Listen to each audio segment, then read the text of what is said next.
The sun blazed down on the bustling city streets, casting a golden glow over the hurried footsteps of pedestrians weaving through the urban maze. Lily Bennett moved among them, her heart buoyant with a quiet joy that bubbled up from deep within. A wide, uncontainable smile stretched across her face, lighting up her warm brown eyes. Today wasn't just any day, it was a mission. A personal quest to unearth the perfect birthday gift for her mother. Every step she took toward the upscale jewelry store ahead felt charged with purpose. The shop's window shimmered like a treasure trove, its display of glistening gems catching the sunlight and tossing it back in dazzling bursts. Lily paused, her breath catching in her chest as she drank in the sight. With a steadying inhale, she pressed her hand against the cool, heavy glass door and stepped inside. The faint jingle of a bell announcing her arrival. Inside, the air was still and crisp, a sharp contrast to the chaotic hum of the street beyond. The store enveloped her in its serene elegance, rows of gleaming cases lined with velvet, each cradling treasures that sparkled like captured stars. Lily's gaze darted from one display to another, her pulse quickening with awe. "Can I help you, miss?" came a gentle voice, pulling her from her reverie. She turned to find a woman standing behind the counter, her face softened by a kind smile that crinkled the corners of her eyes. "Oh, yes, please," Lily replied, her voice bright with enthusiasm. "I'm looking for a birthday gift for my mom." The woman's smile deepened, a flicker of warmth passing through her expression. "That's so sweet of you," she said, her tone genuine. "Do you have anything specific in mind?" Lily chewed her lip, her brow furrowing as she sifted through her thoughts. "Well, my mom loves necklaces," she began, her voice softening with affection, "and her favorite color is blue. I think I have just the thing," the woman said, her eyes twinkling as she gestured toward a display case across the room. Lily followed, her footsteps light but deliberate, her mind drifting to her father, Mason Bennett. He wasn't just a parent, he was her guiding star. An FBI agent with a steely resolve, Mason spent his days chasing justice through a world tangled with shadows. Yet to Lily, he was the man who flipped pancakes into perfect golden circles on lazy Sunday mornings, the one who sat patiently at the kitchen table, coaxing her through algebra problems with a pencil and a grin. His voice echoed in her mind now, steady and sure. Love isn't just words, Lily, it's what you do. This gift wasn't just a necklace, it was a testament to that lesson. A tangible piece of her devotion to her mother, shaped by her father's wisdom. "Your mom's lucky to have such a thoughtful daughter," the woman said, her voice cutting through Lily's wandering thoughts. A flush crept up Lily's cheeks, warming her skin. "Thanks," she murmured, ducking her head shyly. "My dad always says it's important to show people how much we care." The woman nodded, her expression softening with understanding. "Your dad sounds like a wise man." "He is," Lily said, her chest swelling with a quiet pride that made her stand a little taller. She turned back to the display, her eyes tracing the delicate curves of sapphire pendants and silver chains. Each piece seemed to whisper promises of beauty, and she let herself get lost in the possibilities, imagining her mother's face lighting up when she opened the box. But as she leaned closer to a case of intricate pendants, a sudden chill prickled along her spine, sharp and unbidden. Her breath hitched, and she glanced up, her gaze snagging on a woman across the room. The stranger, later revealed as Mrs. Hawthorne, stood rigid, her tailored suit pristine and costly, her lips pressed into a thin, disapproving line. Her eyes, cold and unyielding, bored into Lily with an intensity that twisted her stomach into knots. Mrs. Hawthorne leaned toward a nearby employee, her whispered words too soft to catch but heavy with intent. The employee's head turned, his gaze flicking toward Lily with a suspicion that made her skin prickle. Her hands faltered as she reached for a silver chain, trembling faintly against the cool metal. She wanted to speak, to ask if something was wrong, but the words lodged in her throat, trapped behind a rising tide of unease. The joy that had carried her into the store began to crumble, replaced by a gnawing anxiety that clawed at her chest. She tried to focus on the necklaces, to cling to her purpose, but the weight of those stares pressed down on her, relentless and suffocating. "I belong here," she told herself, echoing the mantra her father had instilled in her during moments of doubt. She thought of the time she'd nearly skipped her friend's birthday party, exhausted and tempted to stay home. Mason had knelt beside her, his voice gentle but firm. Imagine how you'd feel if no one showed up for you, Lily. Or the nights he'd stayed up with her, rehearsing her class speech until her nerves melted away, his encouragement unwavering. Speak from your heart, that's what matters. Standing here now, she clung to those memories, drawing strength from them. She wasn't just shopping, she was proving something, to herself and to the unseen eyes tracking her every move. Yet the whispers followed her, soft and insidious, weaving through the air like threads of a tightening net. Mrs. Hawthorne's gaze never wavered, her presence looming larger with every step Lily took. The employee hovered nearby, his posture stiff, his glances sharp. The store, once a sanctuary of beauty, now felt like a cavern closing in, its walls lined with judgment instead of jewels. Lily's fingers brushed a delicate blue pendant, perfect, exactly what her mother would adore, but as she lifted it, Mrs. Hawthorne nudged the employee, her nod a silent accusation. The unease in Lily's gut coiled tighter, a cold dread that urged her to flee. She wanted to stay, to defy the suspicion shadowing her, but the weight of it all was too much. With a heavy heart, she set the pendant down and slipped out of the store. The bells jingle a faint echo behind her. The autumn air hit her like a bomb, crisp and sharp, washing away the stifling tension of the shop. She hadn't found the gift, but the relief of escape loosened the knot in her chest, until a voice sliced through it, stern and commanding. "Excuse me, miss. Stop right there."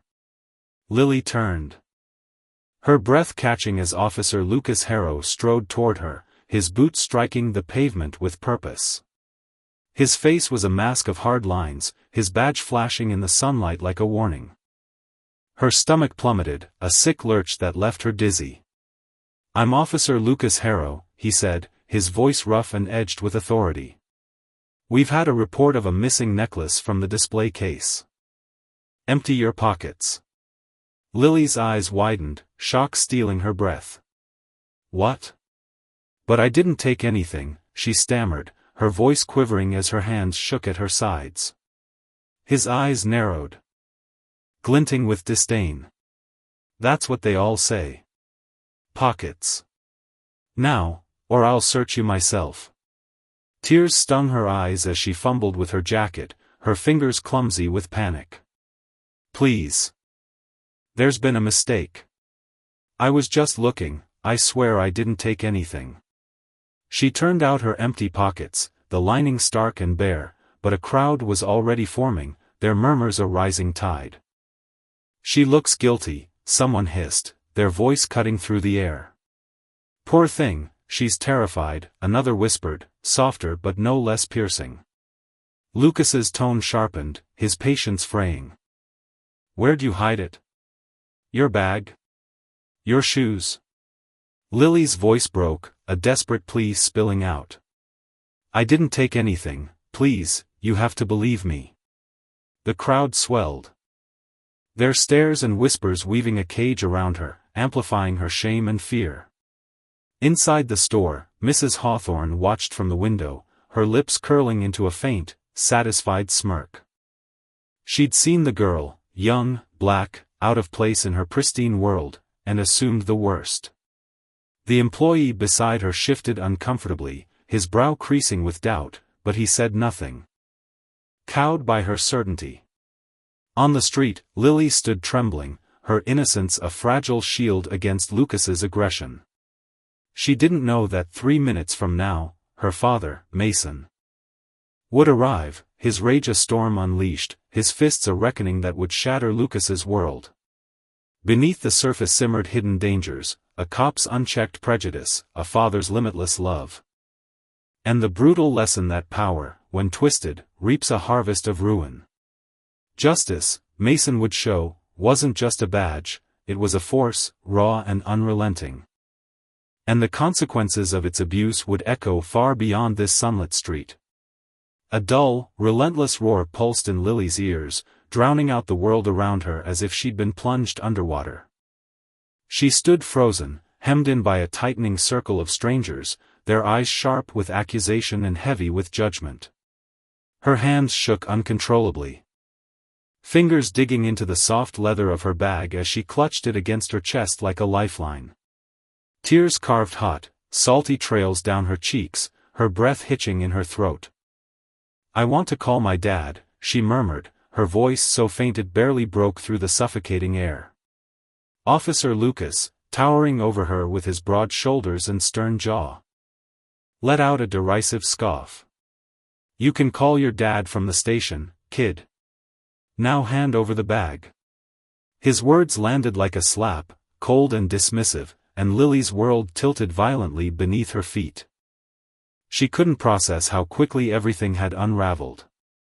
Just moments ago, she'd been wandering the jewelry store, her heart light with the thrill of finding the perfect gift for her mom, a delicate silver bracelet she'd imagined gleaming on her wrist.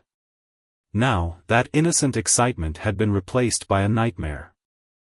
Accused of theft, pinned under the weight of suspicious glares from a swelling crowd. As Officer Lucas reached for her bag, his meaty hand outstretched with unwavering certainty, Lily stumbled back a step. Her wide, frantic eyes darted through the sea of onlookers, desperate for a flicker of kindness, a single face that didn't radiate disdain. But all she met were cold, curious stares and furrowed brows, each one a silent verdict of guilt. The tension coiled tighter, a taut wire ready to snap, when a voice sliced through the clamor like a blade, deep, commanding, and unmistakably furious. "What's going on here?" The crowd rippled and parted, revealing a tall figure striding forward with purpose. Mason Bennett, Lily's father. Cut an imposing silhouette against the gray city backdrop, his dark coat billowing slightly in the breeze. His face was a storm of emotions, concern etched into the lines around his mouth, anger blazing in his piercing blue eyes. Lily's heart leapt at the sight of him. "Dad," she cried, her voice cracking as relief and fear collided within her. Mason closed the distance in seconds, wrapping a strong, protective arm around her trembling shoulders. She pressed herself into his side, drawing shaky breaths as he turned to face Officer Lucas, his gaze burning with intensity. "I'm Mason Bennett, FBI," he declared, his voice steady but edged with steel as he flashed his badge, the gold glinting under the dim streetlights. "What's the meaning of this?" Officer Lucas faltered for a split second, his confidence wavering under Mason's scrutiny, but he quickly squared his shoulders. "This young woman is suspected of shoplifting a valuable necklace from the jewelry store," he said, his tone firm but tinged with defensiveness. Mason's brows knit together, his expression darkening. "And what evidence do you have to back that up?" His words were a challenge, daring Lucas to justify the chaos he'd unleashed. Lucas hesitated, his fingers twitching at his side. "We received a report," he began, but Mason cut him off, his voice sharp as a whip. "A report isn't evidence. Have you reviewed the security footage? Searched my daughter? Found anything concrete?" The crowd held its breath, the air thick with anticipation as the two men squared off. Lily clung to her father, her small frame trembling less now, bolstered by the unshakable strength radiating from him. Lucas's face flushed a deep red, his jaw tightening. "I was about to conduct a search when you showed up," he shot back, his defensiveness morphing into defiance. Mason's eyes narrowed to slits. "Without probable cause or a warrant?" "I don't think so." He softened as he turned to Lily, his voice dropping to a gentle murmur. "Sweetheart, did you take anything from the store?" Lily shook her head so fiercely her hair whipped across her tear-streaked face. "No, Dad, I swear I didn't." Her voice trembled, but there was a quiet resolve beneath it, a desperate need for him to believe her. Mason nodded, his trust in her unwavering, then faced Lucas again. "My daughter says she's innocent, and you've got nothing solid to prove otherwise. I demand you release her, now." The standoff stretched on, electric and unyielding, until Lucas's radio crackled to life, shattering the silence. "Officer Lucas, report back to the precinct immediately," a stern voice barked through the static. His face fell, the bravado draining from his posture as he realized the situation had spiraled beyond his grip. Clearing his throat, he muttered, "This isn't over," before turning sharply and stalking away, his boots thudding against the pavement. As the crowd began to thin, their whispers fading into the hum of the city, Mason pulled Lily into a tight embrace. Her body shook with silent sobs, her tears soaking into his coat. "It's okay, sweetheart," he murmured, his hand stroking her hair gently. "You're safe now. Let's go home." But just as the tension started to ebb, Lucas paused mid-step, his shoulders slumping slightly. He took a deep breath and turned back, his face softened in a way that caught both Lily and Mason off guard. "I owe you both an apology," he said, his voice low and halting, as if the words pained him. The few onlookers still lingering froze, stunned by the sudden shift. "I may have overreacted. Miss Bennett. I'm sorry for putting you through this." It was unprofessional to jump to conclusions without evidence. He glanced at Mason, his eyes meeting the agent's steely gaze. "Agent Bennett. I should have handled this better. I apologize." Mason studied Lucas intently, searching for sincerity beneath the officer's gruff exterior. The apology felt genuine. But a thread of doubt tugged at him, years of instinct honed by his FBI training whispering that something was still off. He gave a curt nod, his tone measured. "Thank you for that, Officer Lucas. I hope you take this as a lesson in justice. Not everyone in your crosshairs deserves to be there." Lucas walked away, his head bowed under the weight of his misstep, leaving Mason and Lily standing amidst the dissipating crowd. Lily tugged gently at her father's sleeve, her voice still shaky. "Dad, there's something else you should know." Mason looked down, concern deepening the lines on his face. "What is it, sweetheart?" She took a steadying breath, her eyes flickering with unease. "Inside the store, there was this woman, Mrs. Hawthorne. She kept staring at me, like she was suspicious of something. It made my skin crawl. I didn't know her, but she was whispering to one of the employees and pointing at me." Mason's brow furrowed, a shadow crossing his features as he absorbed her words. "Mrs. Hawthorne? You'd never seen her before?" Lily shook her head. "Never. But it felt wrong." He squeezed her shoulder reassuringly. "That's important, Lily. Thank you for telling me." The city buzzed around them, cars honking, pedestrians chattering, but Mason's mind was elsewhere, piecing together the fragments of the day. Lucas's aggression, his abrupt apology, and now this mysterious woman, it didn't add up. He guided Lily to his car, his arm a steady anchor around her as they navigated the bustling sidewalk. Once inside, he glanced at her pale, distant face. "You okay, sweetheart?" She nodded faintly, but her eyes were lost, staring out the window at nothing. "I just can't believe it happened. It was so scary, Dad." His grip tightened on the steering wheel, knuckles whitening. "I know, honey. I'm sorry you went through that. But I promise we'll figure this out." As they pulled into their driveway, the familiar sight of home did little to ease the knot in Mason's stomach. He replayed the scene in his mind, the way Mrs.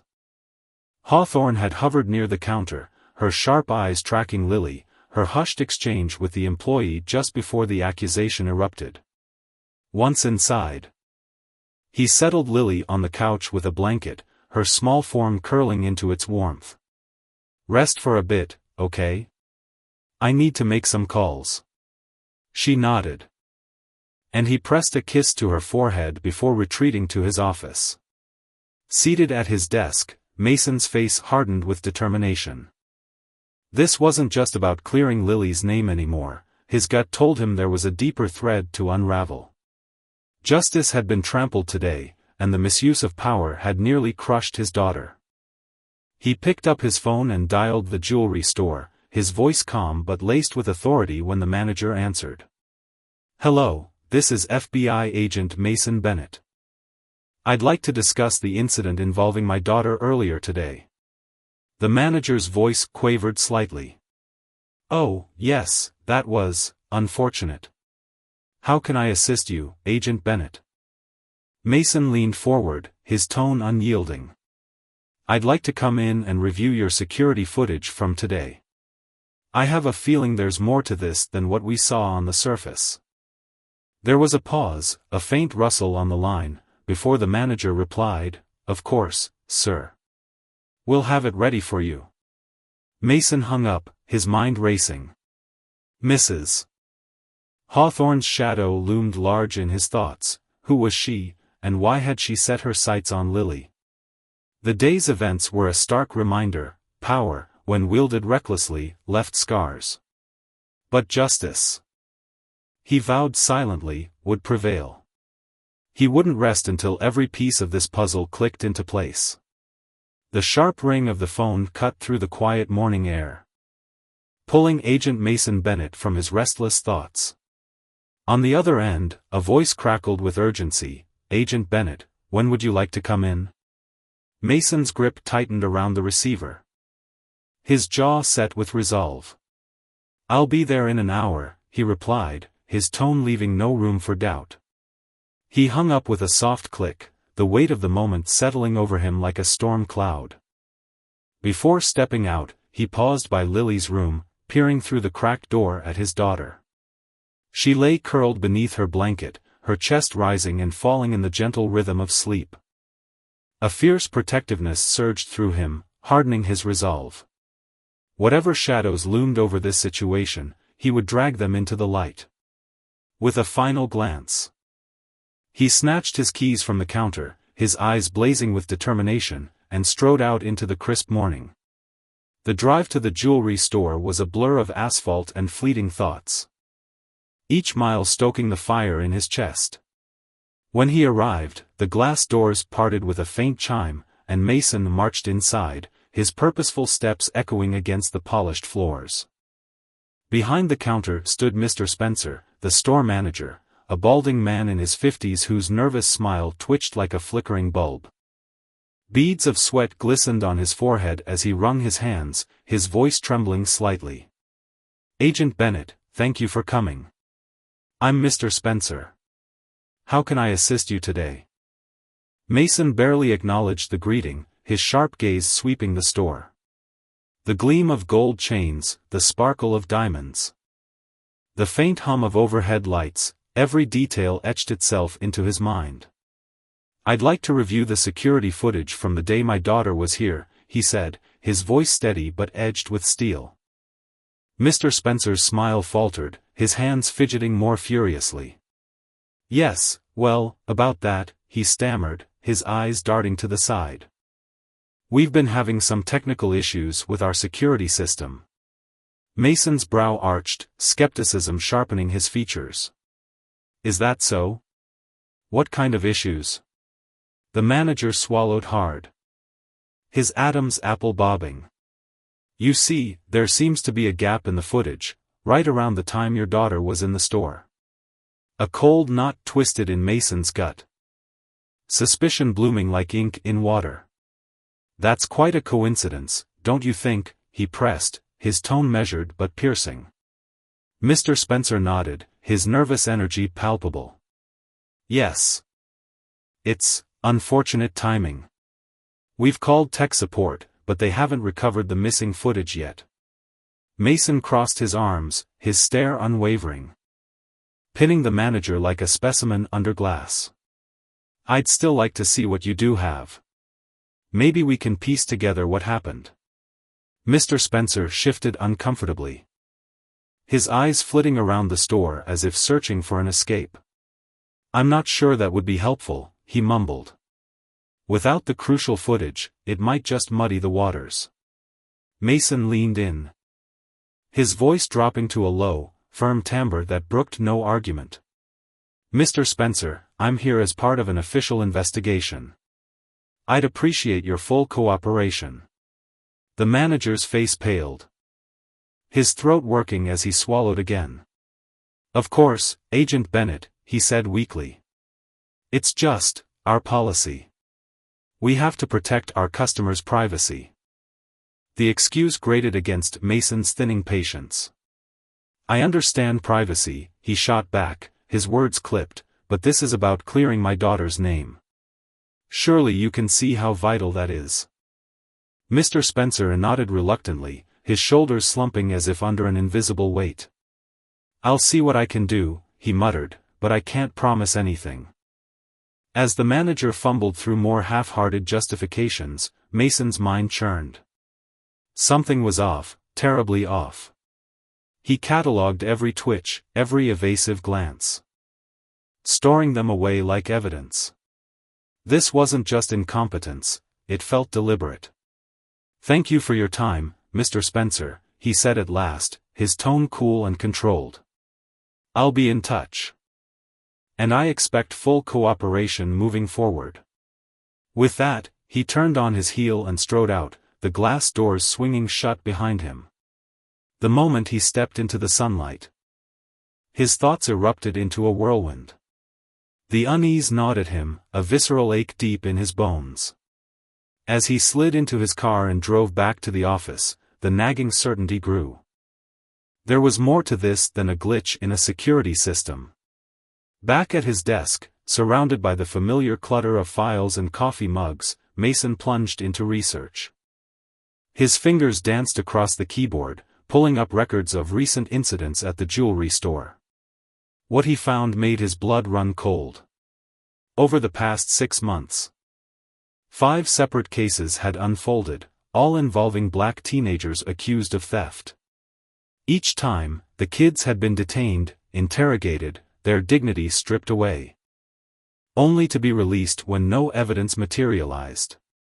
Mason leaned back in his chair, dragging a hand over his face as the weight of it sank in. This wasn't random. It was a pattern, a sinister thread weaving through the store's history. Digging deeper, another name surfaced, Mrs. Hawthorne. In 4 of the 5 incidents, she'd been there, watching, reporting. Her shadow cast over every accusation. Mason's stomach churned with a mix of disbelief and fury. This can't be happening, he muttered, his voice thick with outrage. He pulled up her file. His eyes narrowing as the screen filled with details. Mrs. Hawthorne wasn't just a nosy bystander, she was the wife of Judge Samuel Hawthorne, a local power broker with deep roots in the community.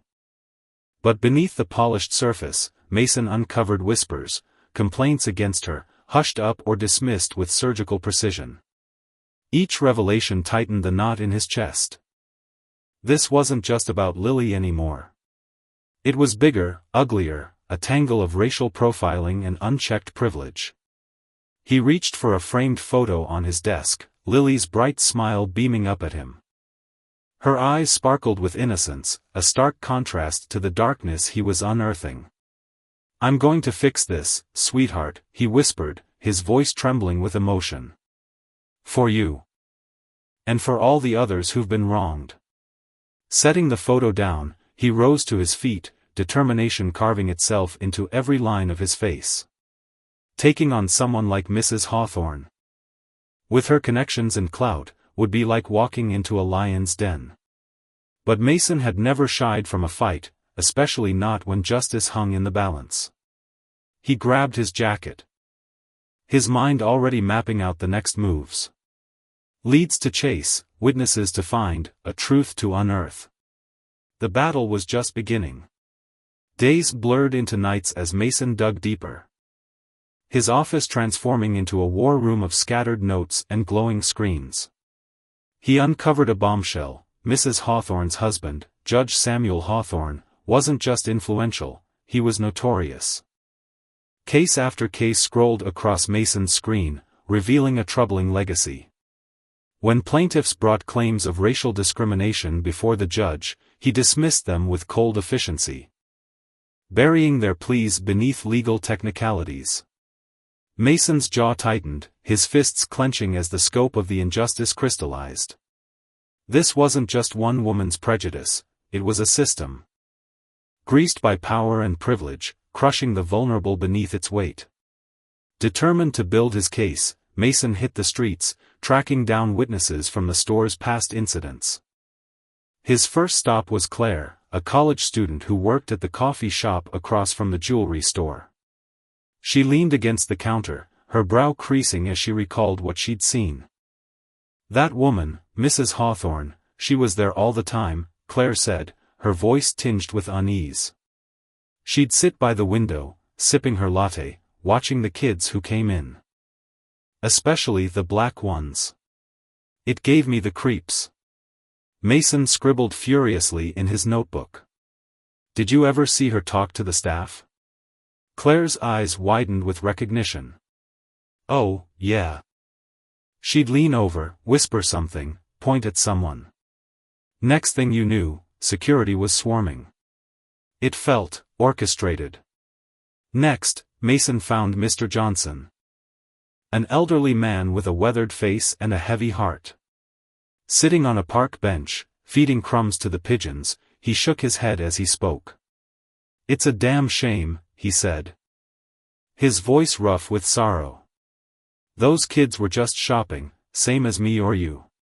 But she'd hover like a vulture, eyeing them up, then run to the manager. Before you could blink. Security was hauling them off. His hands trembled as he tossed another handful of crumbs. I wanted to say something, but who'd listen to an old man like me? Mason rested a hand on his shoulder. His voice gentle but firm. I'm listening now, Mr. Johnson. And I won't let this slide. Back in his office, Mason spread his notes across the desk, a mosaic of pain and prejudice taking shape. He drew a timeline, marking each incident, connecting Mrs. Hawthorne's presence to the accusations that followed. The similarities glared back at him, young black customers targeted. Their lives disrupted, their trust shattered. This can't be a coincidence, he murmured, his voice a mix of exhaustion and resolve.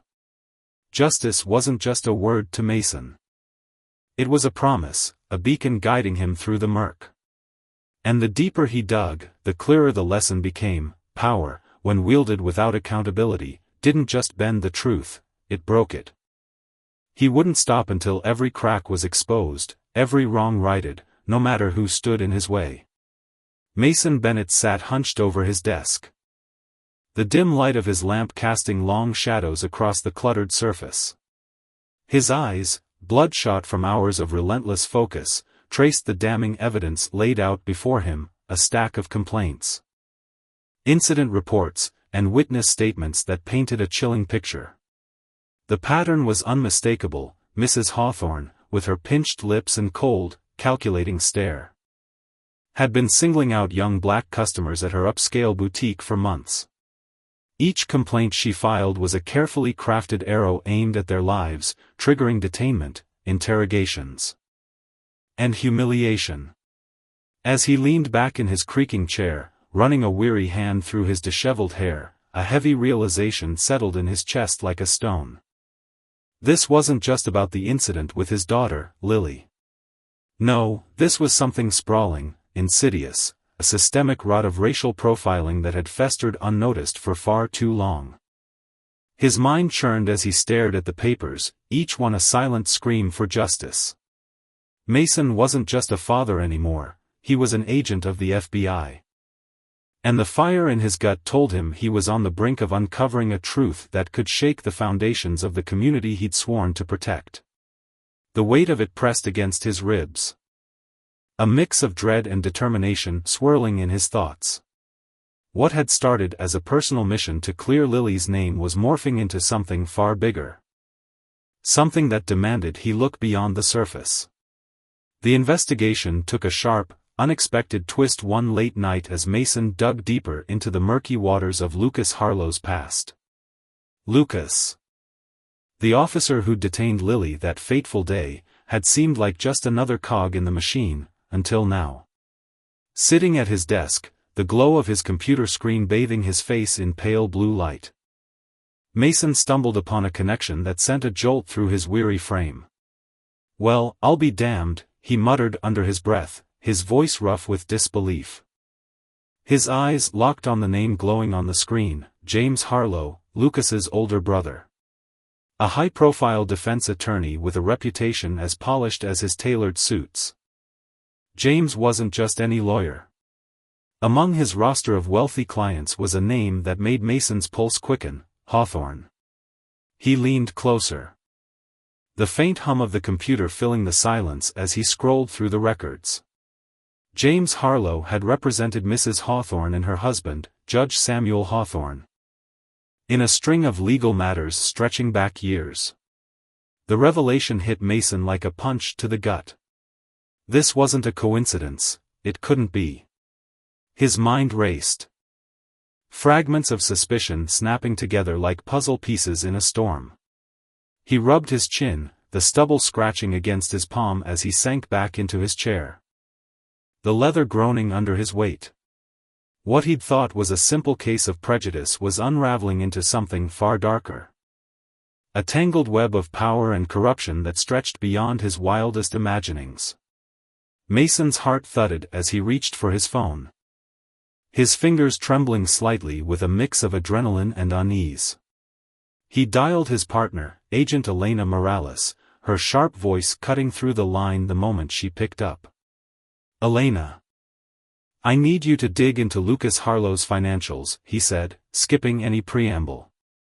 "Look for anything unusual, transactions, payments, anything tied to the Hawthorns." Elena's response was immediate. Her tone crisp and focused. "On it, Mason. What's brewing in that head of yours?" He sighed, the sound heavy with the weight of his discovery. "I'm thinking Lily's incident might not be isolated. Lucas's brother has deep ties to the Hawthorne family. What if Lucas was pushed to target her specifically?" Elena's voice tightened with caution. "That's a hell of an accusation, Mason. We'll need ironclad proof." He nodded to himself, though she couldn't see it. "I know. That's why we've got to dig deep. This could be bigger than profiling, it might be a full-blown conspiracy. Corruption threading through the police, the courts, maybe more." As he hung up, the silence of his office enveloped him, thick and oppressive. Determination burned in his chest. But it was laced with a gnawing fear. If he was right, Lily hadn't just been a random victim, she'd been a pawn in a game orchestrated by people with power to lose and everything to hide. He pulled a fresh sheet of paper from the drawer, the crisp edges grounding him as he began sketching out the connections. Mrs. Hawthorne, with her venomous disdain, Judge Samuel Hawthorne. A man whose gavel had shaped lives from the bench, Lucas Harlow, the officer with a badge and a hidden agenda, and James Harlow, the silver-tongued lawyer pulling strings in the shadows. At the center of it all was Lily, his 16-year-old daughter, her bright eyes and trusting smile now caught in their crosshairs. Mason's jaw tightened as he stared at the diagram. The lines between names forming a cage of deceit. These were titans of influence, and exposing them meant wading into treacherous waters. But retreat wasn't an option, not when justice hung in the balance, not when his daughter's safety was at stake. The next morning, bleary-eyed but fueled by coffee and resolve, Mason pored over a new report that had landed on his desk. His eyes widened as he read, a low whistle escaping his lips. The necklace, the one Lily had been accused of stealing from Mrs. Hawthorne's boutique, had been reported stolen weeks before the incident. The words blurred for a moment as confusion and anger surged within him. "This doesn't add up," he muttered, shaking his head as if to dislodge the absurdity of it. Grabbing his jacket, he stormed out, the urgency propelling him toward the jewelry store where the accusation had begun.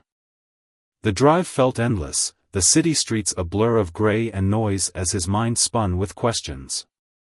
Why frame Lily for something already gone? Who stood to gain? By the time he pushed through the glass door of Spencer's Fine Jewels, the soft chime of bells overhead felt mocking against the storm brewing inside him. Mr. Spencer, the store manager, looked up from behind the counter, his practiced smile faltering as recognition flickered in his eyes. The man was in his late 50s, with thinning hair and a nervous habit of adjusting his glasses. "Agent Bennett," he said, his voice tight, betraying the unease he tried to mask. "What can I do for you today?" Mason strode forward, his boots thudding against the polished floor, and locked eyes with the manager. "We need to talk about that missing necklace, the one my daughter was accused of stealing." Spencer's smile vanished, his hands fumbling with a pen on the counter. "I thought we'd cleared that up, Agent Bennett. It was a misunderstanding." Mason pulled the report from his jacket, slapping it down with a thud that made Spencer flinch. "According to this, that necklace was reported stolen 3 weeks before Lily's incident. Care to explain?" The color drained from Spencer's face, his fingers trembling as they brushed his glasses. "There must be some mistake," he stammered, his eyes darting away from Mason's piercing gaze. "I don't think so," Mason pressed, his voice steady but laced with steel. "This report's crystal clear. So why was my daughter dragged into this over something already gone?" Spencer took a deep breath, his shoulders squaring as if summoning a fragile courage. "It was an error, Agent Bennett. We thought the necklace had been returned. We must have forgotten to update the records." Mason's eyebrow arched, skepticism etched into every line of his face. "Forgotten? That's a hell of a thing to forget, Mr. Spencer, especially when it led to an innocent kid being accused of theft." The manager's explanation hung in the air, flimsy and hollow, raising more red flags than it lowered. Mason could feel the truth slipping through the cracks of Spencer's words, a truth he was determined to grasp. "I'd like to see your inventory records," he said, his tone brooking no refusal. "And any security footage from the day that necklace was supposedly returned." Spencer's eyes flickered nervously around the store, his hands twisting together. "I'm not sure I can provide that without consulting our legal team," he mumbled, his voice barely above a whisper. Mason leaned in, his shadow falling over the counter, his voice dropping to a low, firm growl. "Mr. Spencer, I hope you understand how serious this is. If there's something you're holding back, now's the time to spill it." The manager's silence was deafening, his lips pressed into a thin line as his mind seemed to wrestle with itself. Mason could almost hear the man's thoughts grinding, weighing the cost of truth against the safety of secrets. Whatever was happening here, the jewelry store wasn't just a bystander, it was a piece of the puzzle. Stepping out into the crisp air, Mason's mind buzzed with frustration and unanswered questions. He needed more, and his next move was riskier, closer to the heart of it all. With a steadying breath, he dialed a number he rarely used. "Officer Grant, it's Agent Bennett. I need to talk about Lucas Harlow." There was a long pause, the faint crackle of the line filling the void before Grant's hesitant voice came through. "Mason. You know I can't discuss internal matters." Mason softened his tone, leaning on their old friendship. "I'm not asking for anything official, just a chat between friends. Can we meet?" An hour later, they sat across from each other in a dimly lit corner of a local diner, the clatter of dishes and hum of conversation a distant backdrop. "Officer Grant." A grizzled veteran with deep lines etched into his face, looked uneasy, his fingers drumming on the table. His thinning hair glinted under the fluorescent lights. And his eyes kept scanning the room as if expecting trouble. "What's this about, Mason?" he asked, his voice hushed. Mason leaned forward, resting his elbows on the worn tabletop. "I need to understand Lucas, his behavior, his ties to Mrs. Hawthorne. Something's off about what happened to Lily." Grant sighed, running a hand through his sparse hair. His weathered face tightening with discomfort. "Look, Lucas is complicated. He and his brother, James, they're tight. Real tight." Mason's brows lifted. "The defense attorney?" Grant nodded, his expression darkening. "Yeah. They've got each other's backs. If one's in a mess, the other's there to clean it up. That's how it's always been." The words hung heavy between them. A quiet confession that deepened the shadows around Mason's suspicions. As he drove home that night, the city lights streaking past his window, Mason's mind churned with the lessons this case was carving into him. Justice wasn't a straight path, it was a battlefield, littered with the wreckage of power misused. Mrs. Hawthorne's petty cruelty, Judge Hawthorne's corrupted gavel, Lucas's blind loyalty, James's slick manipulations, all of it showed how authority could twist into a weapon against the innocent. And Mr. Spencer, with his nervous twitches and evasive answers, was a reminder that even the smallest players could prop up a rotting system. The consequences of their actions rippled outward, threatening to drown people like Lily in their wake. But Mason wouldn't let them win. He'd fight, for her, for the truth, for a justice that didn't bend to the whims of the powerful. The road ahead was dark and uncertain, but his resolve burned brighter than ever. The air in the diner hung thick with the scent of burnt coffee and greasy fries, a familiar haze that clung to the faded red vinyl booths. Mason sat across from Officer Grant, his fingers drumming a restless rhythm on the chipped formica table. He'd come seeking answers. But what he got instead sent a shiver racing down his spine, cold and sharp like a blade against his skin. Grant shifted in his seat, his broad shoulders hunching as if the weight of Mason's questions pressed physically against him. "I shouldn't say more than I already have," Grant muttered, his voice low and gravelly. "But let's just put it this way, Lucas and his brother, James, they've got each other's backs. Always have. If one's in a mess, the other's right there to pull him out, no questions asked." Mason's gut twisted. He'd expected some loyalty between the brothers, but the way Grant said it, like it was an unspoken law carved in stone, hinted at something deeper, something darker. He leaned forward, his hazel eyes narrowing as he studied the officer's face. "And Mrs. Hawthorne?" Mason pressed, his voice steady despite the unease bubbling beneath it. "Where does she fit into this puzzle?" Grant's reaction was instantaneous, a slight widening of his eyes, a flicker of something raw and unguarded before he schooled his features back into neutrality. "Mrs. Hawthorne," he echoed, his tone too casual, too forced. "I don't know anything about her." But Mason saw it, the spark of recognition, the twitch at the corner of Grant's mouth that betrayed him. There was a thread connecting her to this mess, and Grant was holding it tight, refusing to let it unravel. Mason stood, forcing a polite smile as he extended his hand. "Thank you for your time, Officer Grant. You've been more helpful than you realize." He turned and stepped out into the crisp evening air, the diner's bell jingling faintly behind him. As he crossed the cracked asphalt parking lot to his car, his mind churned like a storm gathering strength. Lucas and James covering for each other, two brothers bound by more than blood. Mrs. Hawthorne, with her polished smile and her rumored ties to the local judge, hovering at the edges of it all.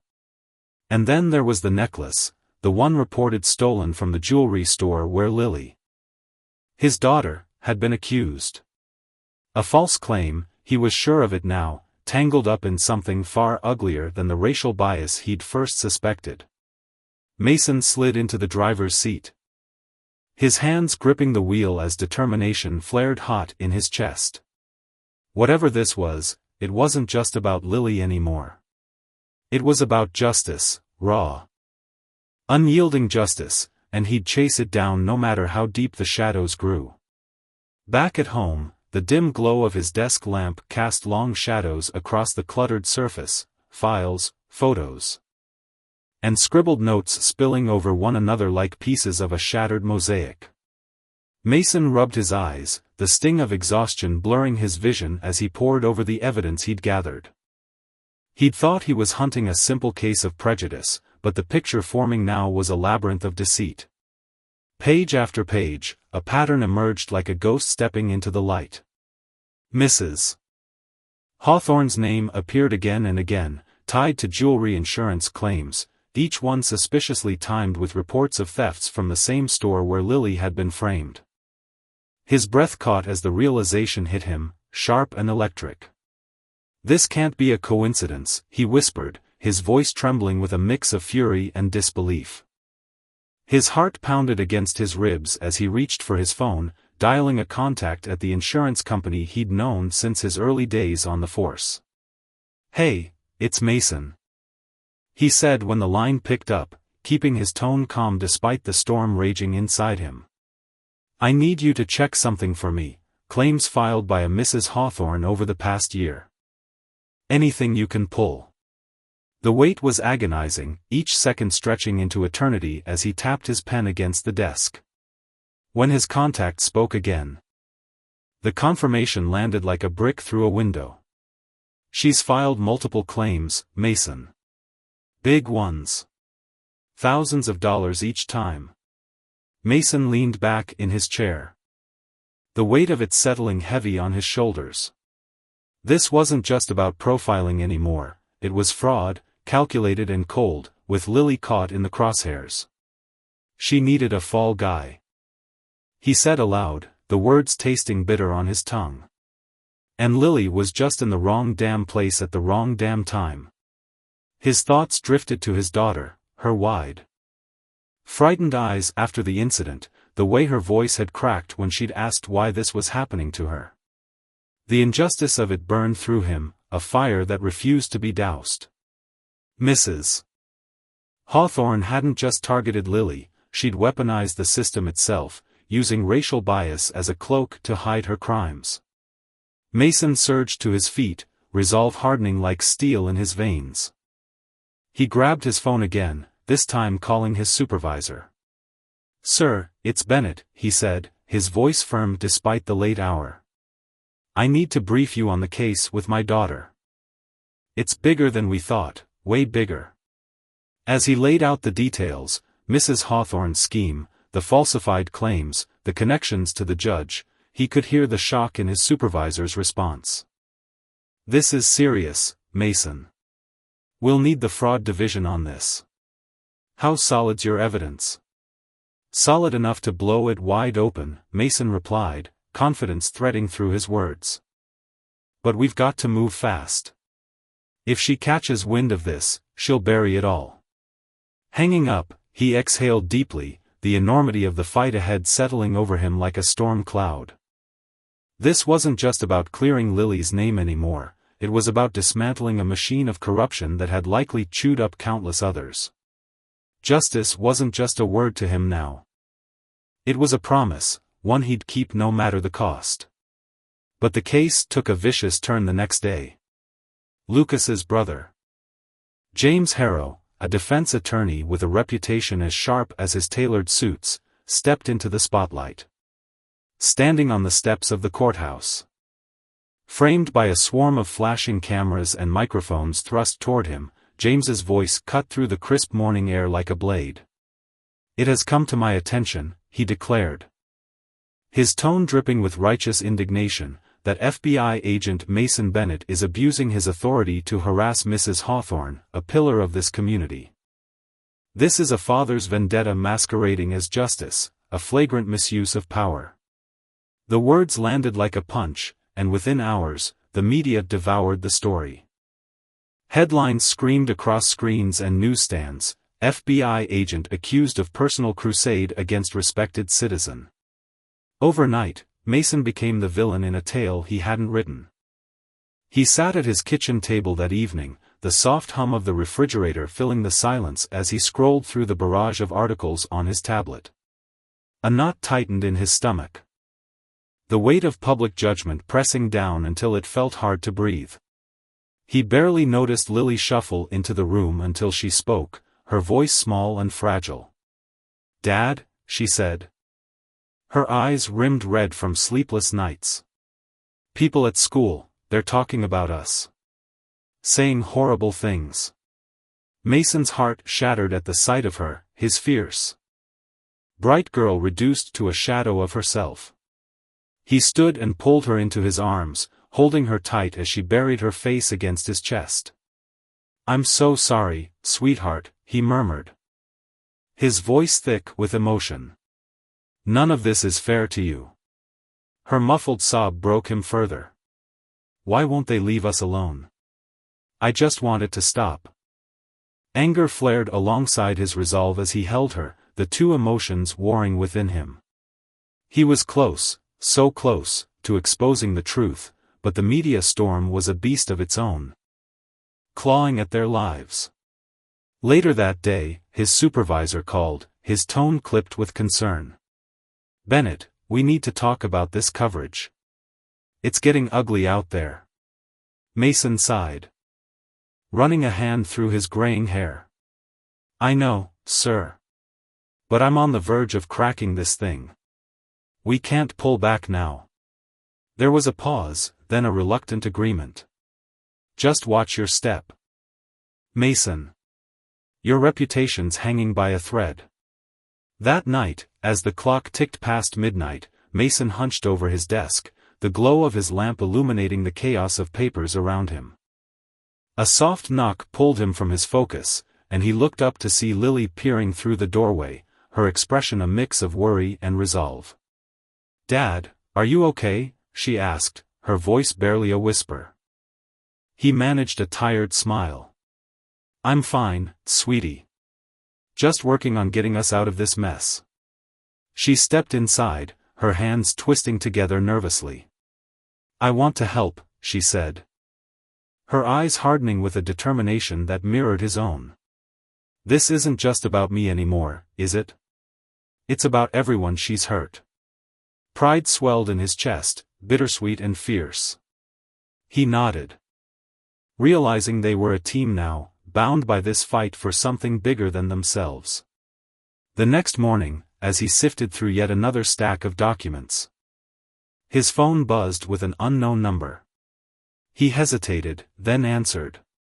"Agent Bennett," came a shaky whisper, laced with fear. "I have information about the jewelry store." His pulse quickened. "Who is this?" he asked, keeping his voice low and urgent. "I can't say," the caller replied, their words rushed. "I work there. I saw something that day, something big." Mason snatched a pen and paper, his hand trembling with anticipation. "Tell me everything," he said, knowing this could be the key to unraveling it all. The lesson was clear: power, when twisted and abused, left a trail of wreckage, but justice, relentless and true, could light the way through the ruins.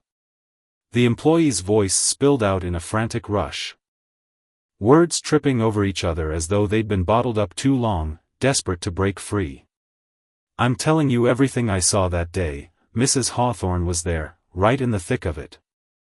I caught her leaning in close to the store manager, their heads bent together, whispering like they were hatching some secret plan. It was just minutes before your daughter got hauled off. The whole thing stank of something shady." Mason's pen scratched furiously across the notepad, ink bleeding into the paper as he captured every jagged detail. His pulse quickened. A hunter sensing prey. "What else?" he urged, his tone sharp, insistent, coaxing the story out like a lifeline. "There's more," the voice on the phone pressed on, hesitant but driven by a need to unburden itself. I saw her, Mrs. Hawthorne, fidgeting with a necklace, that same glitzy piece that vanished later. She was acting all jumpy. Eyes darting around like she expected someone to catch her red-handed. Then, poof, she bolted out of there like the place was on fire.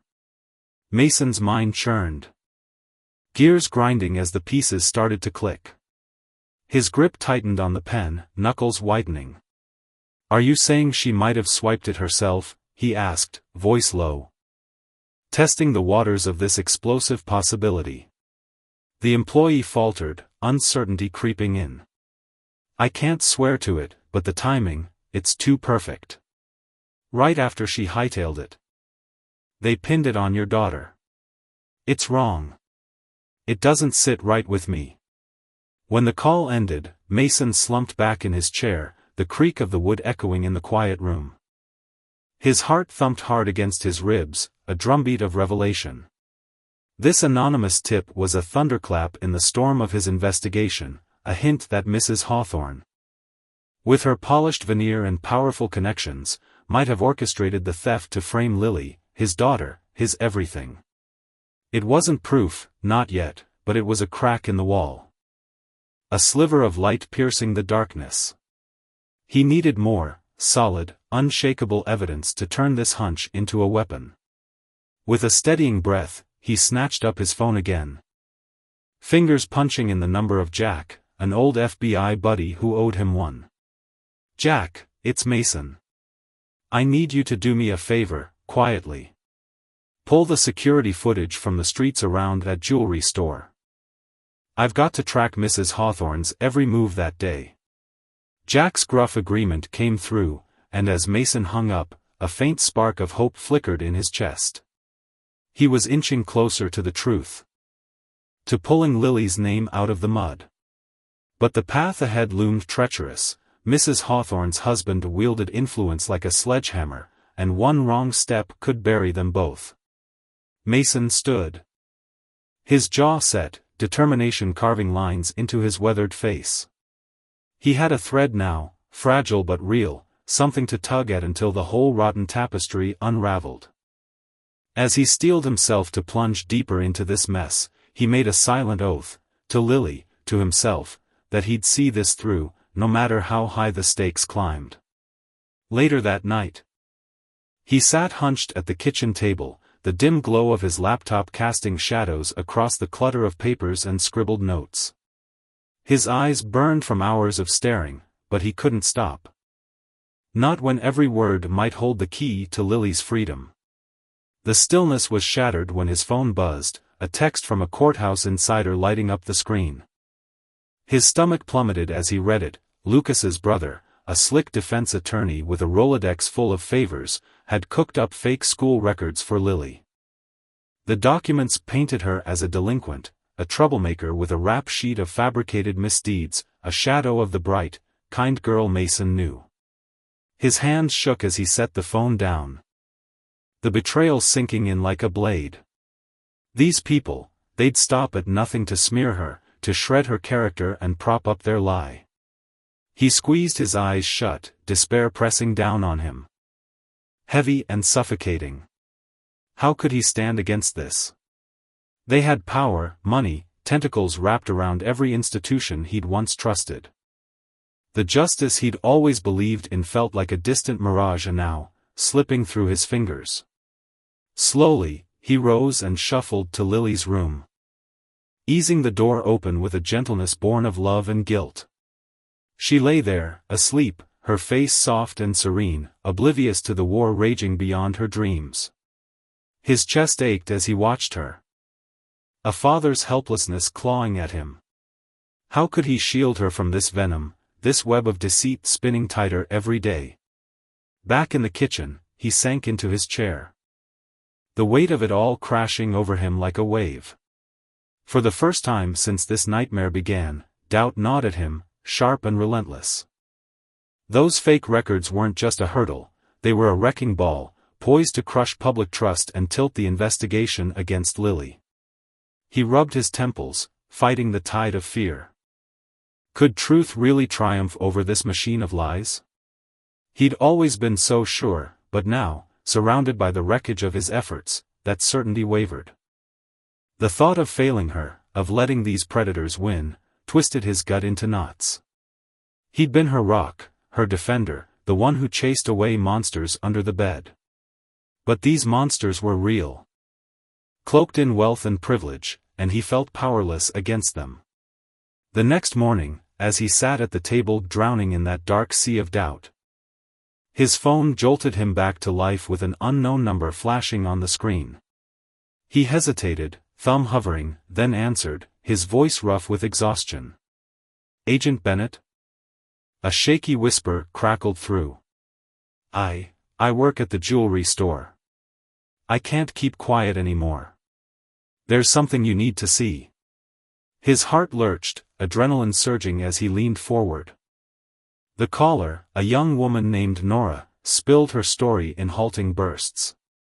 She'd been eaten up by guilt since Lily's arrest, haunted by the image of an innocent girl's life unraveling.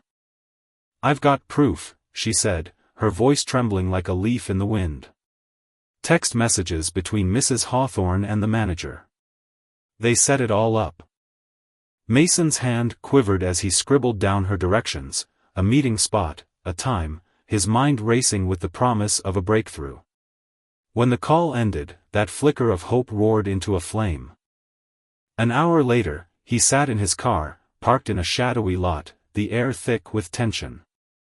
Nora slipped into the passenger seat, her wide eyes scanning the darkness before she thrust her phone into his hands. "Here," she murmured, barely audible. "I took screenshots. They thought they'd wiped it all, but I got these back." Mason scrolled through the messages, each one a detonation in his chest. There it was, stark and undeniable, Mrs. Hawthorne and the manager plotting, cold and calculated. "The necklace was reported stolen weeks ago," one text read. "We just need someone to pin it on." The manager's reply chilled him. "I've got the perfect target, a young black girl who's in here a lot. We'll make it stick." Line after line laid bare their scheme: racial profiling, a frame-up, a teenager's life as collateral damage. "This is it," Mason said, his voice steady now, alive with purpose. "Nora, you've done something brave. This will clear Lily's name and drag them into the light." Nora nodded, relief softening her tense features. "I couldn't let them get away with it. It wasn't right. What they did to her." As he thanked her, promising to keep her safe, Mason felt the burden lift, just a little. The tide was shifting. With this evidence, raw, irrefutable, he could shatter their lies and hold them accountable. Justice wasn't just a word anymore, it was a hammer in his hands, ready to strike. Mrs. Hawthorne and her cronies had abused their power, betting on impunity, but the consequences were closing in. Every step Mason took now was a lesson carved in stone: wield power to harm, and it will turn back on you, sharp and unforgiving. For Lily, for Nora, for the truth, he'd see it through to the end. The moment Agent Mason Bennett stormed into the police station, his boots echoed sharply against the cold, tiled floor, a rhythm of unyielding resolve.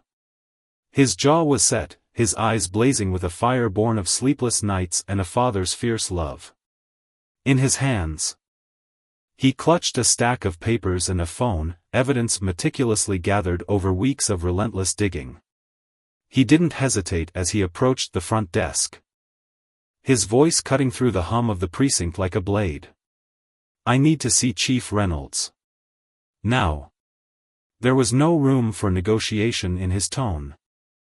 Only the weight of a man who had uncovered something too dark to ignore.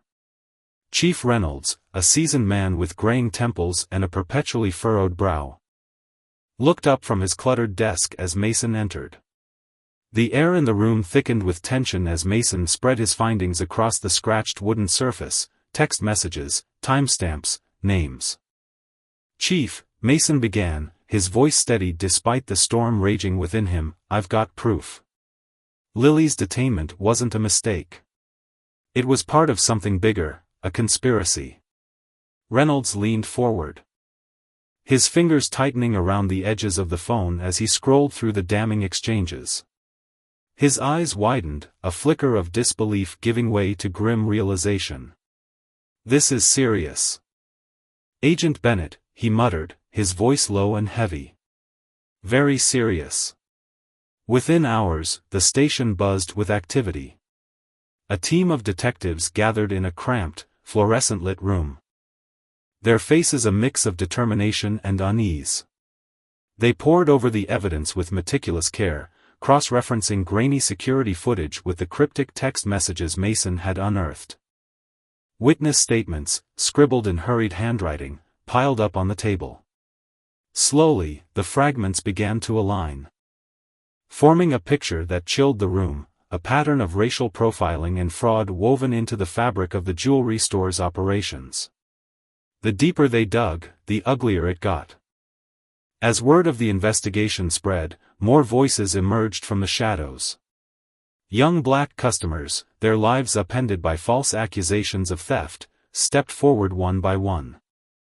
Their stories poured out in quiet, trembling tones or bursts of pent-up anger, each a thread in a tapestry of injustice. A teenage boy recounted how he'd been humiliated in front of his friends. His wrists chafed by cuffs for a crime he didn't commit. A young woman, her voice breaking, described the terror of being dragged from the store while shoppers stared. Each tale landed like a stone, adding weight to the case against Mrs. Hawthorne, the store's impeccably dressed owner, and her tight-lipped manager. Detective Nina Garcia, the lead investigator, stood at the center of it all, her dark eyes scanning the growing pile of evidence. She was a woman of few words, but her presence commanded respect. As she flipped through another falsified report, she shook her head, her braids swaying slightly with the motion. "Mason," she said, her voice tinged with a mix of exhaustion and fury, "this isn't just about Lily anymore. This was a machine, a cold, calculated system targeting innocent people to hide their scam." She tapped a finger on a stack of insurance claims, her nail clicking against the paper. "They've been bleeding the system dry. And they used kids like your daughter as scapegoats." The investigation burrowed deeper into the jewelry store's underbelly. What they found was a trail of lies, reports doctored with fabricated details, claims filed for losses that never happened. Mrs. Hawthorne's name surfaced again and again, her signature a spider's thread tying the web together. Once a pillar of the community, her polished veneer began to crack under the relentless scrutiny. Behind her tailored suits and practiced smiles lurked a woman who had wielded her power like a weapon, cloaking greed in respectability. For Mason, the unfolding truth brought a tangled knot of emotions. Relief washed over him like a tide, soothing the ache of seeing his daughter wronged. But it mingled with a searing anger that pulsed in his chest. How had this been allowed to fester? How many lives had been scarred while the system turned a blind eye? One afternoon, he sat in on a briefing, the air thick with coffee fumes and tension. Chief Reynolds strode in, his face a mask of resolve. "We've got enough," he announced, his voice cutting through the murmurs. "The DA's filing charges, fraud, conspiracy, the works. Against Mrs. Hawthorne and the manager." A hush fell over the room, the weight of justice settling like dust after a storm. Mason closed his eyes, his breath escaping in a slow, shuddering exhale. For the first time in weeks, he felt the faint stirrings of hope. But the ripples of the investigation didn't stop there. Officer Lucas Harrow, a young cop with a boyish face and a badge he'd once worn with pride, found himself ensnared in its wake. An internal affairs inquiry loomed over him, a shadow he couldn't shake. That day, he sat in a stark, windowless room, the walls closing in as two investigators stared him down. Their faces were stone, their questions sharp. "Officer Harrow," the first began. His voice clipped, "Let's talk about your actions the day Lily Bennett was detained." Lucas's palm slickened with sweat, his throat constricting as he nodded. "I understand," he croaked. Though he barely did. The interrogation stretched on, each question peeling back another layer of his defenses. They pressed him about his choices, his reasoning, his ties to Mrs. Hawthorne through his older brother, a man Lucas had idolized since childhood. Your brother's connection to her, the second investigator said. Leaning forward until Lucas could smell his stale coffee breath, did it sway you that day? Lucas's heart hammered against his ribs. I didn't think so then, he admitted, his voice a fragile thread. But now? I don't know. Doubt gnawed at him, a relentless beast he couldn't outrun. His earlier apology to Lily and Mason haunted him now, dissected under the investigator's unrelenting gaze. Had it been real? Even he wasn't sure anymore. Officer Maria Fernandez, a colleague who'd stood by him that day, added fuel to the fire. She sat across from the investigators, her arms crossed. Her brow creased with uncertainty. It felt genuine when he said it, she admitted, her voice soft but edged with suspicion. But knowing what we do now about his brother and Mrs. Hawthorne. I wonder if he was just trying to save himself. Her words lingered, a quiet betrayal that cut deeper than Lucas expected. At the precinct, he became a ghost. Colleagues who once clapped him on the back now averted their eyes. Whispers trailed him like a cold wind, conversations dying the moment he stepped into a room. The weight of it all pressed down on him, a burden he could feel in his bones. One evening, alone in the locker room, the dam broke. He sank onto a bench, his face buried in his trembling hands. Silent sobs shaking his frame. Years of effort, of proving himself worthy of the badge, teetered on the edge of ruin, all because he'd let loyalty blind him to right and wrong. Days later, Lucas stood at a precipice. Sleepless nights had carved hollows beneath his eyes, and his hands shook as he dialed Mason's number. Each ring felt like a countdown to judgment. When Mason's deep, steady voice answered, Lucas nearly faltered. Agent Bennett, he began, his words barely audible, this is Officer Harrow. I need to see you. In person, if you'll let me. A long silence stretched across the line, heavy with unspoken tension. Finally, Mason agreed, naming a quiet coffee shop on the edge of town. Lucas arrived early. His nerves fraying as he fidgeted with a chipped mug. When Mason walked in, his broad frame filling the doorway, Lucas's stomach twisted into knots. The FBI agent's face was unreadable. A fortress of restraint as he slid into the seat across from him. Thank you for coming, Lucas said, his gaze fixed on the table, unable to meet Mason's eyes. I have to tell you something. Mason nodded, his silence a quiet command to continue. Taking a shaky breath, Lucas let the words spill out. I messed up that day with Lily. Badly. I let my judgment get twisted, by my brother. By my own assumptions. His voice cracked, raw with shame. He called me, said Mrs. Hawthorne had a tip. I trusted him. I didn't question it like I should have. Tears brimmed in his eyes, spilling over as he pressed on. I'm not here to dodge blame. What I did was wrong, and I own it. I'm sorry, not just for Lily, but for being part of something that let this happen to so many others. Mason listened, his face softening ever so slightly as Lucas bared his soul. The officer's confession carried a weight Mason hadn't anticipated, a man wrestling with his own flaws. Caught in a web of loyalty and regret. When Lucas finished, wiping his eyes with a trembling hand, he looked up. I know you might never forgive me. I get that. But I had to tell you the truth. I'll face whatever's coming, I just hope this helps, even a little. For a long moment, Mason said nothing, his thoughts churning behind his steady gaze. The anger that had burned in him since Lily's ordeal flickered, giving way to something more complex, pity, perhaps, or recognition of a shared humanity. He leaned forward, his voice calm but firm. Lucas, what you did hurt my daughter in ways you can't imagine. It broke something in her, made her question the people she's supposed to trust. He paused, letting the words settle. But I see you're carrying that now, too. And that's where justice starts, not just in courts, but in facing what we've done. The encounter lingered in the air, a quiet testament to the messy, painful path toward accountability. For Mason, it was a step closer to healing, for Lucas, a chance to reclaim a shred of integrity.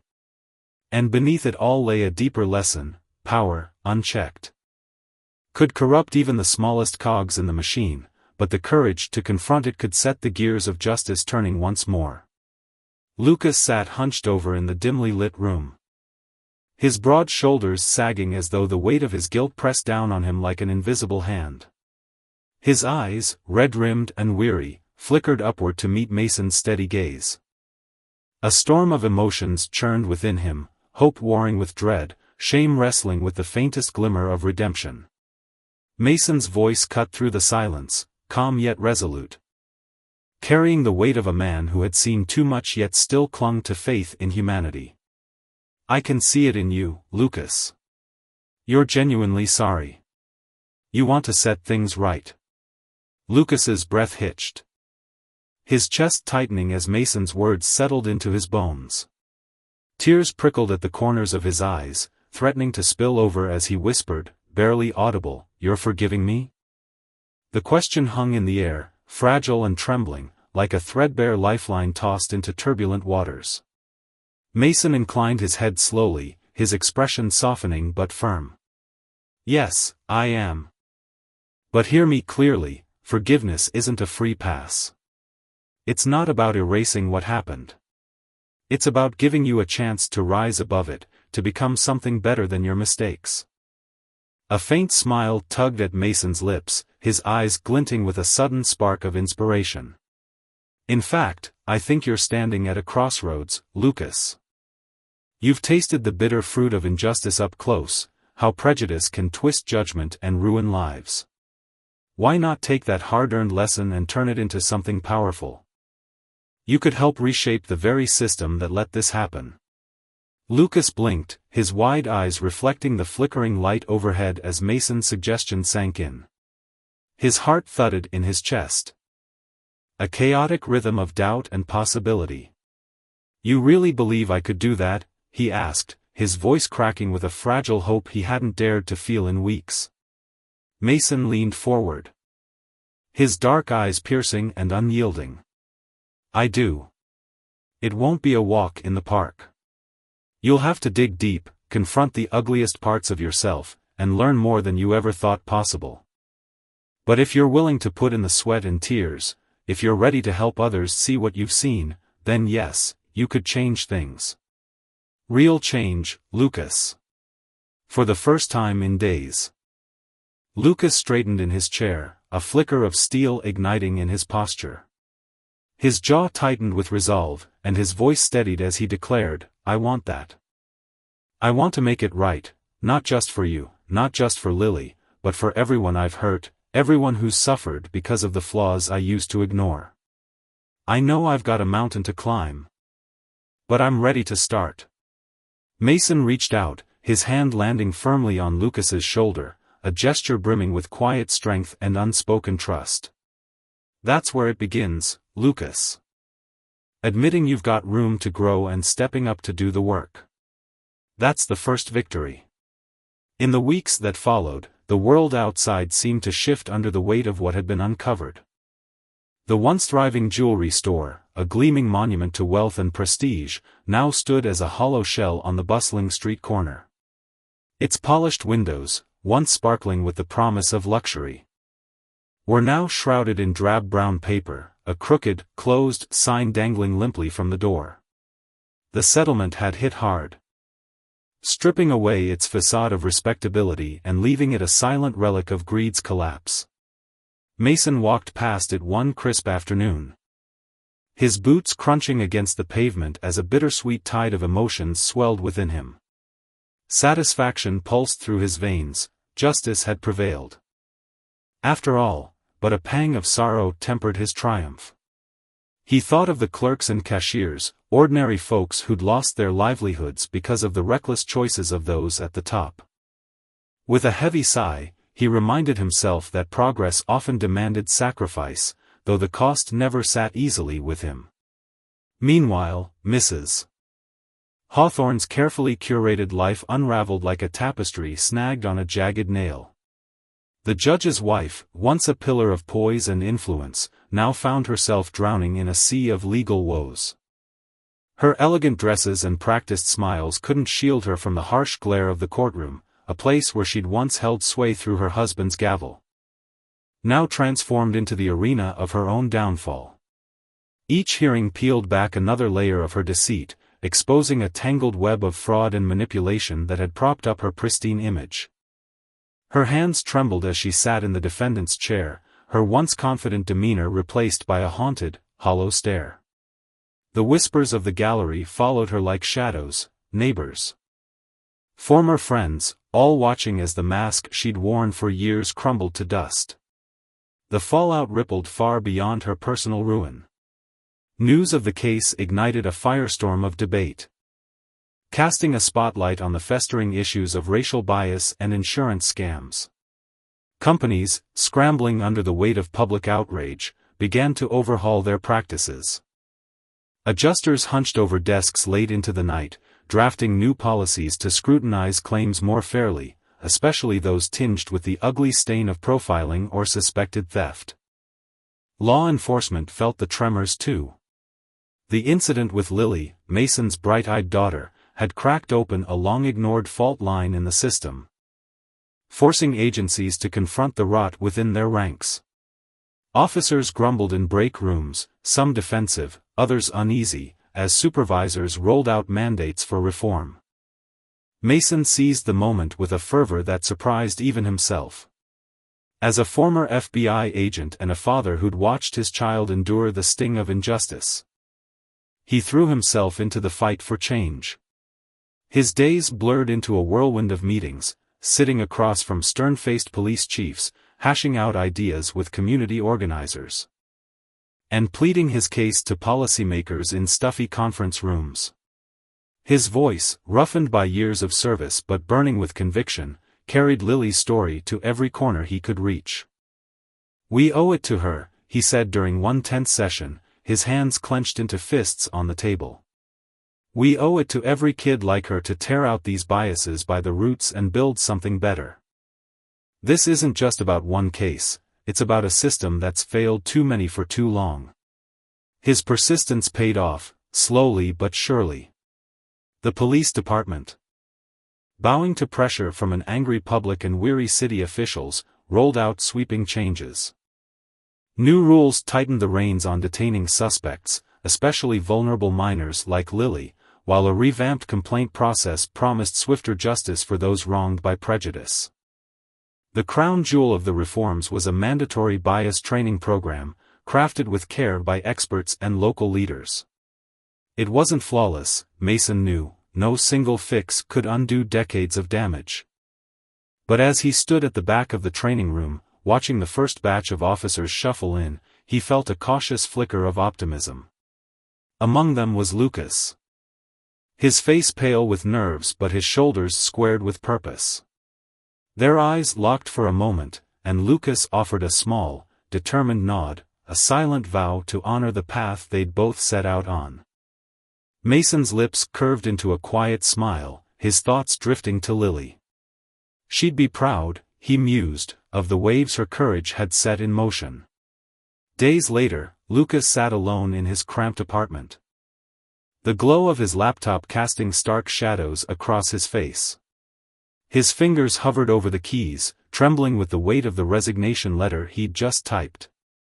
The words stared back at him. Stark and final, a goodbye to the badge he'd once worn with pride. His breath shuddered as he pressed print, the machine whirring to life with a sound that felt deafening in the stillness. Clutching the paper, he walked into the chief's office, his stomach twisting with a cocktail of relief and fear. The chief, a grizzled man with deep lines etched into his face, raised an eyebrow as he took the letter.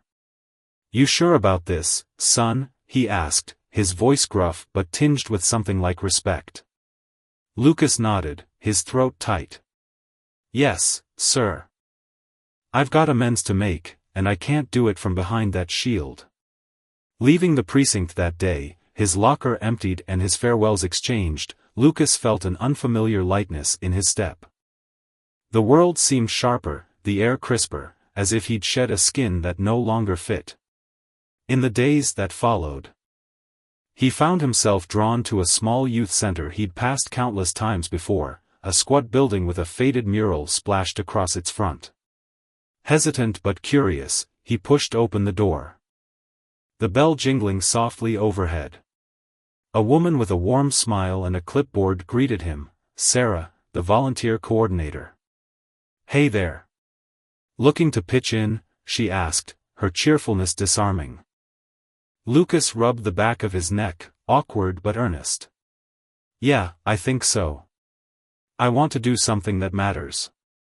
As he settled into volunteering, Lucas found himself surrounded by a kaleidoscope of teenage faces, each one carrying dreams and burdens he'd never paused to notice before.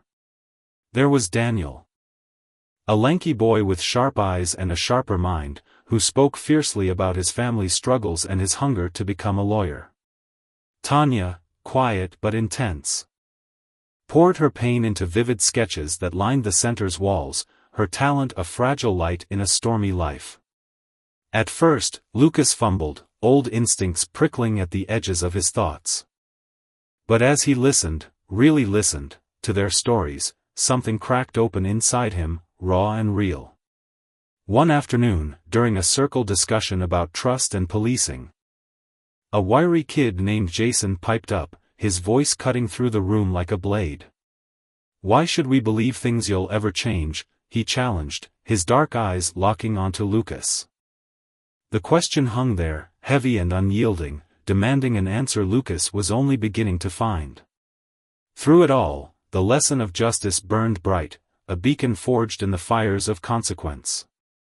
Power, when twisted, left scars on the innocent and the guilty alike. But from those ashes, Lucas and Mason were carving a fragile hope, that accountability could mend what arrogance had broken. Lucas Harrow stood in the dimly lit room of the youth center, feeling the weight of invisible eyes pressing down on him. It wasn't a new sensation. Years spent in a police uniform had taught him what it was like to be watched, judged, and feared before he even opened his mouth. But this time, it was different. The teenagers scattered around the room, sprawled across mismatched chairs or leaning against graffiti-streaked walls, weren't just sizing him up, they were waiting for him to prove something. His chest tightened as a flicker of guilt surged through him, sharp and unbidden, tugging at the memory of a day he'd tried so hard to bury. Lily's face flashed in his mind, those wide, frightened eyes staring back at him in the jewelry store, her trembling hands clutching nothing but innocence. He swallowed hard, the air thick with the musty scent of old carpet and teenage defiance. And made a choice. "I used to wear a badge," he said, his voice cutting through the hum of whispered conversations. A few of the kids stiffened, their shoulders hunching as if bracing for a blow. He noticed it, the way their easy slouches turned rigid, the way their eyes darted to the exits. It stung, but he pressed on. The words spilling out like a confession he'd rehearsed 1,000 times in the quiet of his own shame. "I was a cop. And I screwed up. Badly." The room grew quieter, the weight of their attention pinning him in place. "There was this girl, young, like you. I accused her of stealing, pinned her with a crime she didn't commit. I let my own assumptions, my own garbage, cloud everything. It cost me my job, sure, but that wasn't the worst of it. The worst was knowing I'd ruined something for her, something I couldn't give back." His throat thickened, emotion clawing its way up as he spoke. The kids watched him, some with narrowed eyes, others with a flicker of curiosity breaking through their guarded expressions. Lucas shifted his weight, the scuffed linoleum creaking under his boots. "I'm here because I don't want to be that guy anymore," he said, softer now, almost pleading. "I want to hear you, your stories, your lives. I want to get it right this time." The silence stretched, heavy and uncertain, until Jason, a wiry kid with a faded hoodie and a scar above his eyebrow, tilted his head. "Takes guts, man," he said. His voice low but steady. "Owning that?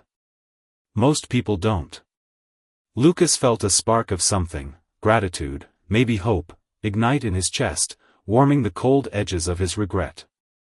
Weeks rolled by. And Lucas found himself drawn to the youth center like a moth to a flame. The place buzzed with life, laughter echoing off the walls, the thump of a basketball against cracked asphalt outside. The sharp scent of spray paint lingering from an art project gone wild. He listened as the teens opened up, their voices raw and unfiltered. There was Mia. A girl with braided hair and a chipped front tooth, who spoke of dodging cops on her walk home from school, her heart pounding every time a siren wailed too close. There was Dev. A lanky boy with a quick grin, who dreamed of fixing cars but flinched at the memory of being frisked for no reason outside his own garage. Their stories piled up like bricks, building a wall of understanding Lucas hadn't known he'd been missing. He'd spent years enforcing rules, but he'd never seen the other side, the fear, the frustration. The quiet rage simmering beneath the surface of a system he'd once trusted blindly. Each conversation chipped away at the man he used to be, leaving him raw but awake. His perspective shifting like a kaleidoscope under new light. Outside those walls, the community hummed with its own rhythm. The streets were lined with faded storefronts and sagging power lines. Kids racing bikes past murals splashed with color and defiance. Lucas walked those streets differently now. Noticing the way mothers clutched their children a little tighter when a patrol car rolled by, the way old men on stoops traded stories of a justice that never seemed to reach them. It hit him hard, this wasn't just about him or Lily or one bad call. It was bigger, deeper, a tangle of mistrust and missteps stretching back years. And yet, amid the cracks, there was life, resilience in the way people kept going, kept hoping. It fueled him, this realization, turning his guilt into a quiet fire. Redemption wasn't a finish line, he knew that now. It was a road, winding and rough, but for the first time in years, he felt his feet steady beneath him. Months later, the sun blazed down on the community center's patchy lawn, casting long shadows over a crowd buzzing with anticipation. A bright banner fluttered in the breeze, its bold letters shouting, "Building bridges, community and law enforcement united." The air crackled with voices, kids shrieking as they chased each other, adults swapping greetings over plastic cups of lemonade, the faint strum of a guitar drifting from somewhere in the chaos. Mason Bennett stood near a makeshift podium, his FBI badge catching the light like a beacon. A tall man with graying temples and a steady gaze. He surveyed the scene with a pride that softened the lines of his face. His eyes landed on Lily, his daughter, weaving through the crowd with a grace that hadn't been there a year ago. She wasn't the same girl who'd cowered under Lucas's accusation, her shoulders hunched against the weight of his mistake. Now, she stood tall. Her dark hair catching the sun as she laughed with a group of younger kids, her voice bright with purpose. "This program," Lily was saying. Her hands gesturing wildly as the kids hung on her every word, "It's about us getting each other. Trusting each other. Working together so no one feels like they're alone." Her eyes shone. Alive with a fire that made Mason's chest ache with a mix of love and awe. She'd taken the pain of that day, the humiliation, the fear, and turned it into something bigger. He remembered the nights she'd cried herself to sleep, the way she'd flinched at loud voices for weeks after. But here she was, a spark igniting change, and he couldn't have been prouder. A few yards away, Lucas lingered at the edge of the gathering, his fingers tugging nervously at the sleeve of a worn flannel shirt. Without his uniform, he felt exposed. Like a stranger in his own skin. The chatter around him was warm, welcoming, but it didn't quite reach him, not yet. He took a shaky breath. The scent of fresh-cut grass and barbecue smoke filling his lungs, and stepped forward. He'd come too far to stand still now. This was his chance to be part of something better. Something he could believe in. The event kicked off with Mason climbing the podium, his presence commanding the crowd's attention. "Today," he said, his voice ringing out over the rustle of leaves and the hum of voices, "we start fresh. We're here to build bridges, to listen, to trust, to make this community safer for every single one of us." He waved a hand toward Lily and a handful of other young people who'd faced their own battles with the system. "These kids, they're the heart of this. They've taken their pain and made it a force for good. They've shown us that healing isn't just a dream. It's real, and it starts with forgiveness." Lily stepped up beside her father, her chin high. Her voice steady despite the sea of faces staring back at her. "What happened to me was terrifying," she said, the words cutting through the air like a blade. "It wasn't fair. I felt small, helpless. But it woke me up. It showed me we've all got a voice, a chance to fix things. If we understand each other, if we work together, we can change everything." Her gaze swept the crowd and landed on Lucas, standing stiffly near the front. For a split second, the memory of that day flared between them, the harsh fluorescent lights of the store. The clatter of handcuffs, the sting of her tears. But then she smiled, small and genuine, and Lucas felt his breath catch. That smile wasn't just kindness, it was grace, unearned and overwhelming. And it nearly broke him. When Mason opened the floor, Lucas hesitated, his heart hammering against his ribs. But Lily's smile lingered in his mind, pushing him forward. He climbed the stage. His boots thudding against the wood, and gripped the microphone with sweaty hands. "I used to be the problem," he said, his voice cracking under the strain. "I let my biases call the shots. I hurt people, good people, like Lily. I'll carry that forever. But she forgave me, and these kids here, they've taught me. Change isn't easy, but it's real. I'm here to help make it happen." The crowd was quiet, a sea of faces softened by understanding, and when he stepped down, Mason's hand closed around his in a firm handshake. It was a lifeline. A silent promise that Lucas wasn't alone in this fight. The ripple effects of that day stretched far beyond the lawn.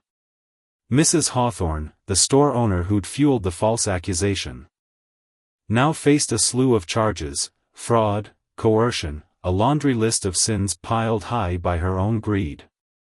Her husband, Judge Hawthorne, watched his once sterling reputation crumble as investigators dug into his rulings, unearthing a web of favoritism and backroom deals. The media swarmed, their cameras flashing like vultures circling a carcass, and the public's outrage grew louder, demanding accountability, fairness, a system that didn't bend for the powerful. Justice, Lucas thought, wasn't just a word, it was a reckoning, a consequence for those who'd wielded their authority like a weapon. Mason threw himself into the fight, his FBI experience a torch lighting the way. He met with city council members in stuffy boardrooms, hashed out plans with cops in precinct break rooms, rallied parents and teachers under the flickering lights of school gyms.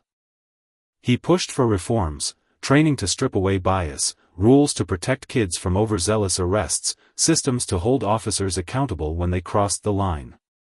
His voice carried weight. But it was Lily's story, her quiet strength, that gave it wings.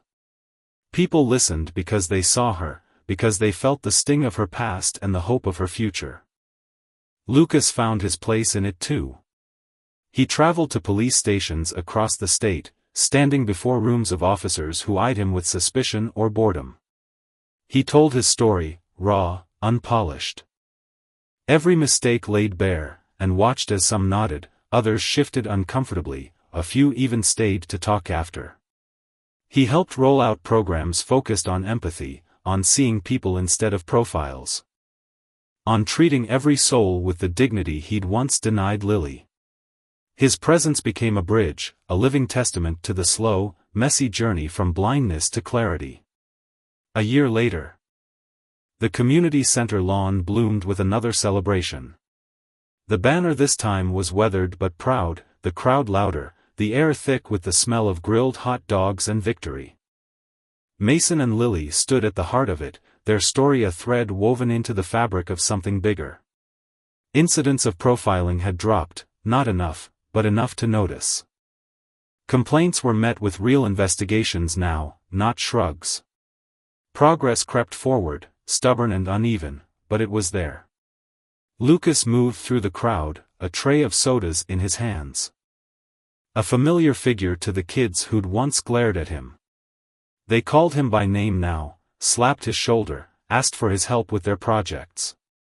As the sun dipped low, painting the sky in streaks of orange and pink, Lucas paused to watch Mason and Lily laughing together, surrounded by people who'd fought for this moment.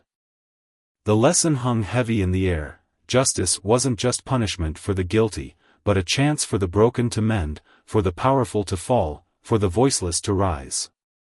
Lucas felt it in his bones. The cost of abusing power was steep, but the reward of seeking it rightly was a world remade. His journey wasn't over, but standing there, he knew he'd found his place in it. The youth center buzzed with the lively chatter of teenagers, their voices mingling with the faint hum of a basketball bouncing against the worn wooden floor. Lucas, once a figure shrouded in suspicion among these kids, now stood as a pillar of trust and guidance. Over time, he had woven himself into the fabric of their lives. His past as a police officer fading into a distant shadow. No longer just a man in a uniform, he had become something far greater, a mentor whose steady presence offered direction. A friend whose laughter echoed through the halls, and an ally who understood their struggles in ways they never expected. As the evening drew to a close, the golden hues of dusk filtered through the windows, casting long, gentle shadows across the room. Lucas lingered near the edge of the crowd, his broad shoulders slightly hunched. His dark eyes lost in thought. The weight of the day, of all the days, seemed to settle into his bones, but there was a quiet pride in the lines of his face. A subtle glow of fulfillment he couldn't quite hide. Mason, a man whose warm grin could light up even the gloomiest corners of the center, spotted Lucas from across the room. His sneakers squeaked faintly against the polished floor as he approached, his hand landing on Lucas's back with a firm, reassuring pat.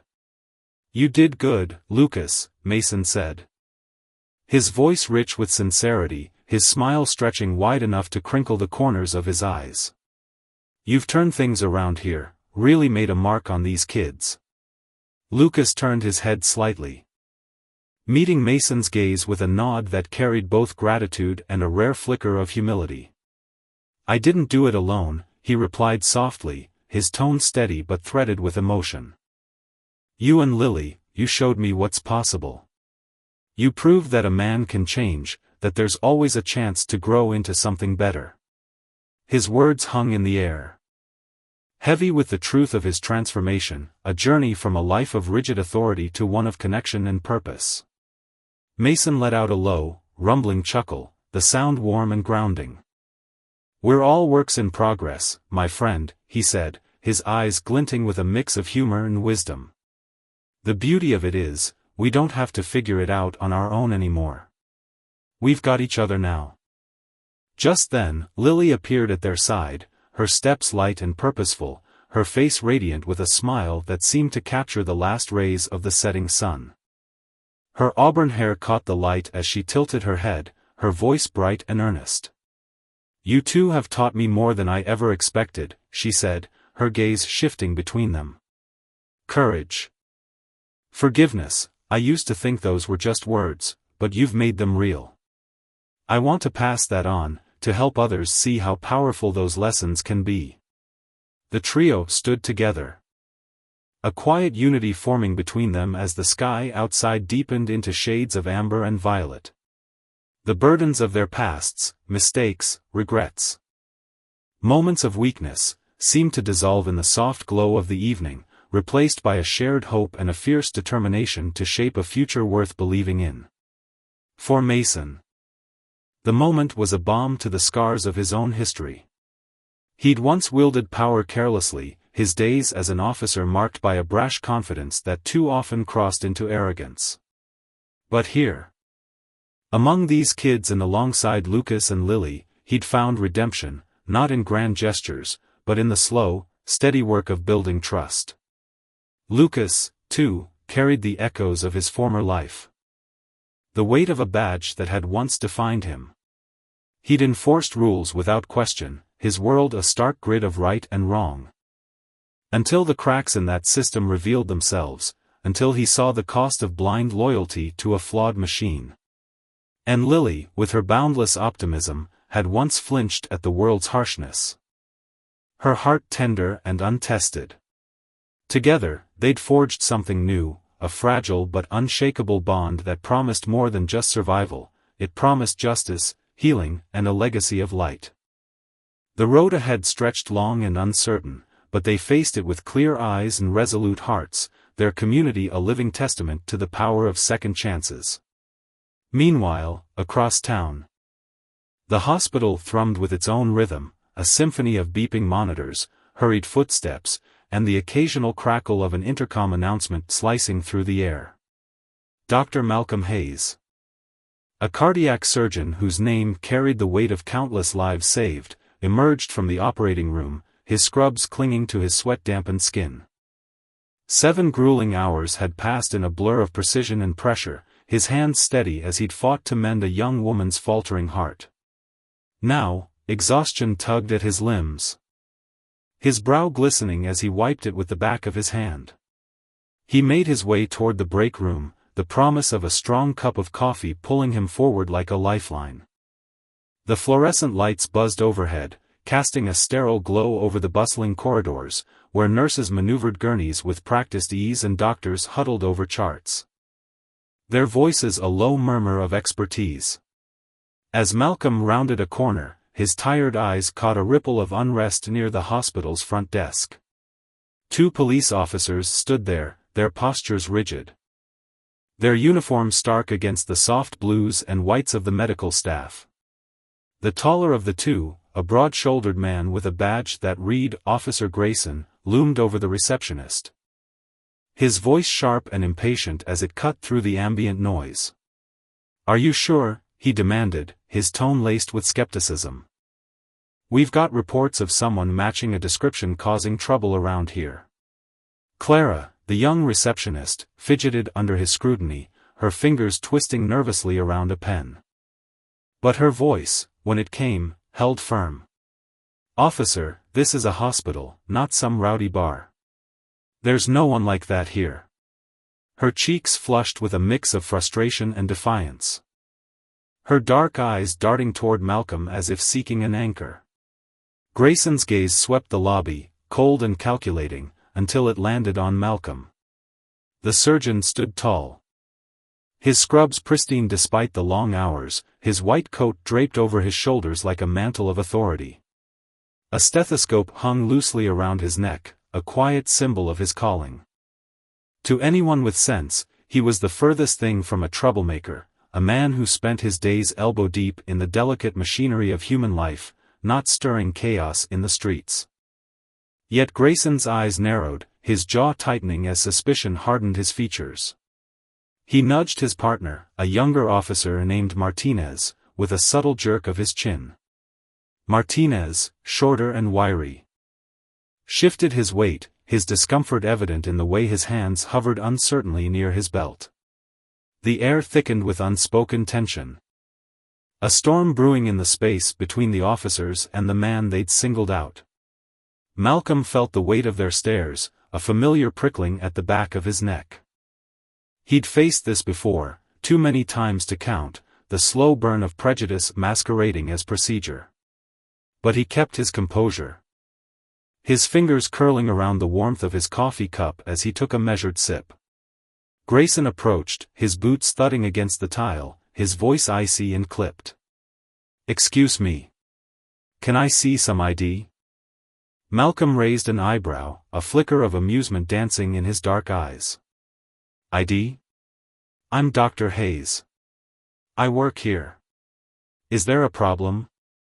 Grayson folded his arms, his stance widening as if to assert dominance. "We've got reports of a suspicious individual loitering in the area. You match the description. Show me some ID, and we'll sort this out." The words were a challenge, a test Malcolm had no intention of failing. Around them, the hospital staff began to gather, drawn by the rising tension like moths to a flame.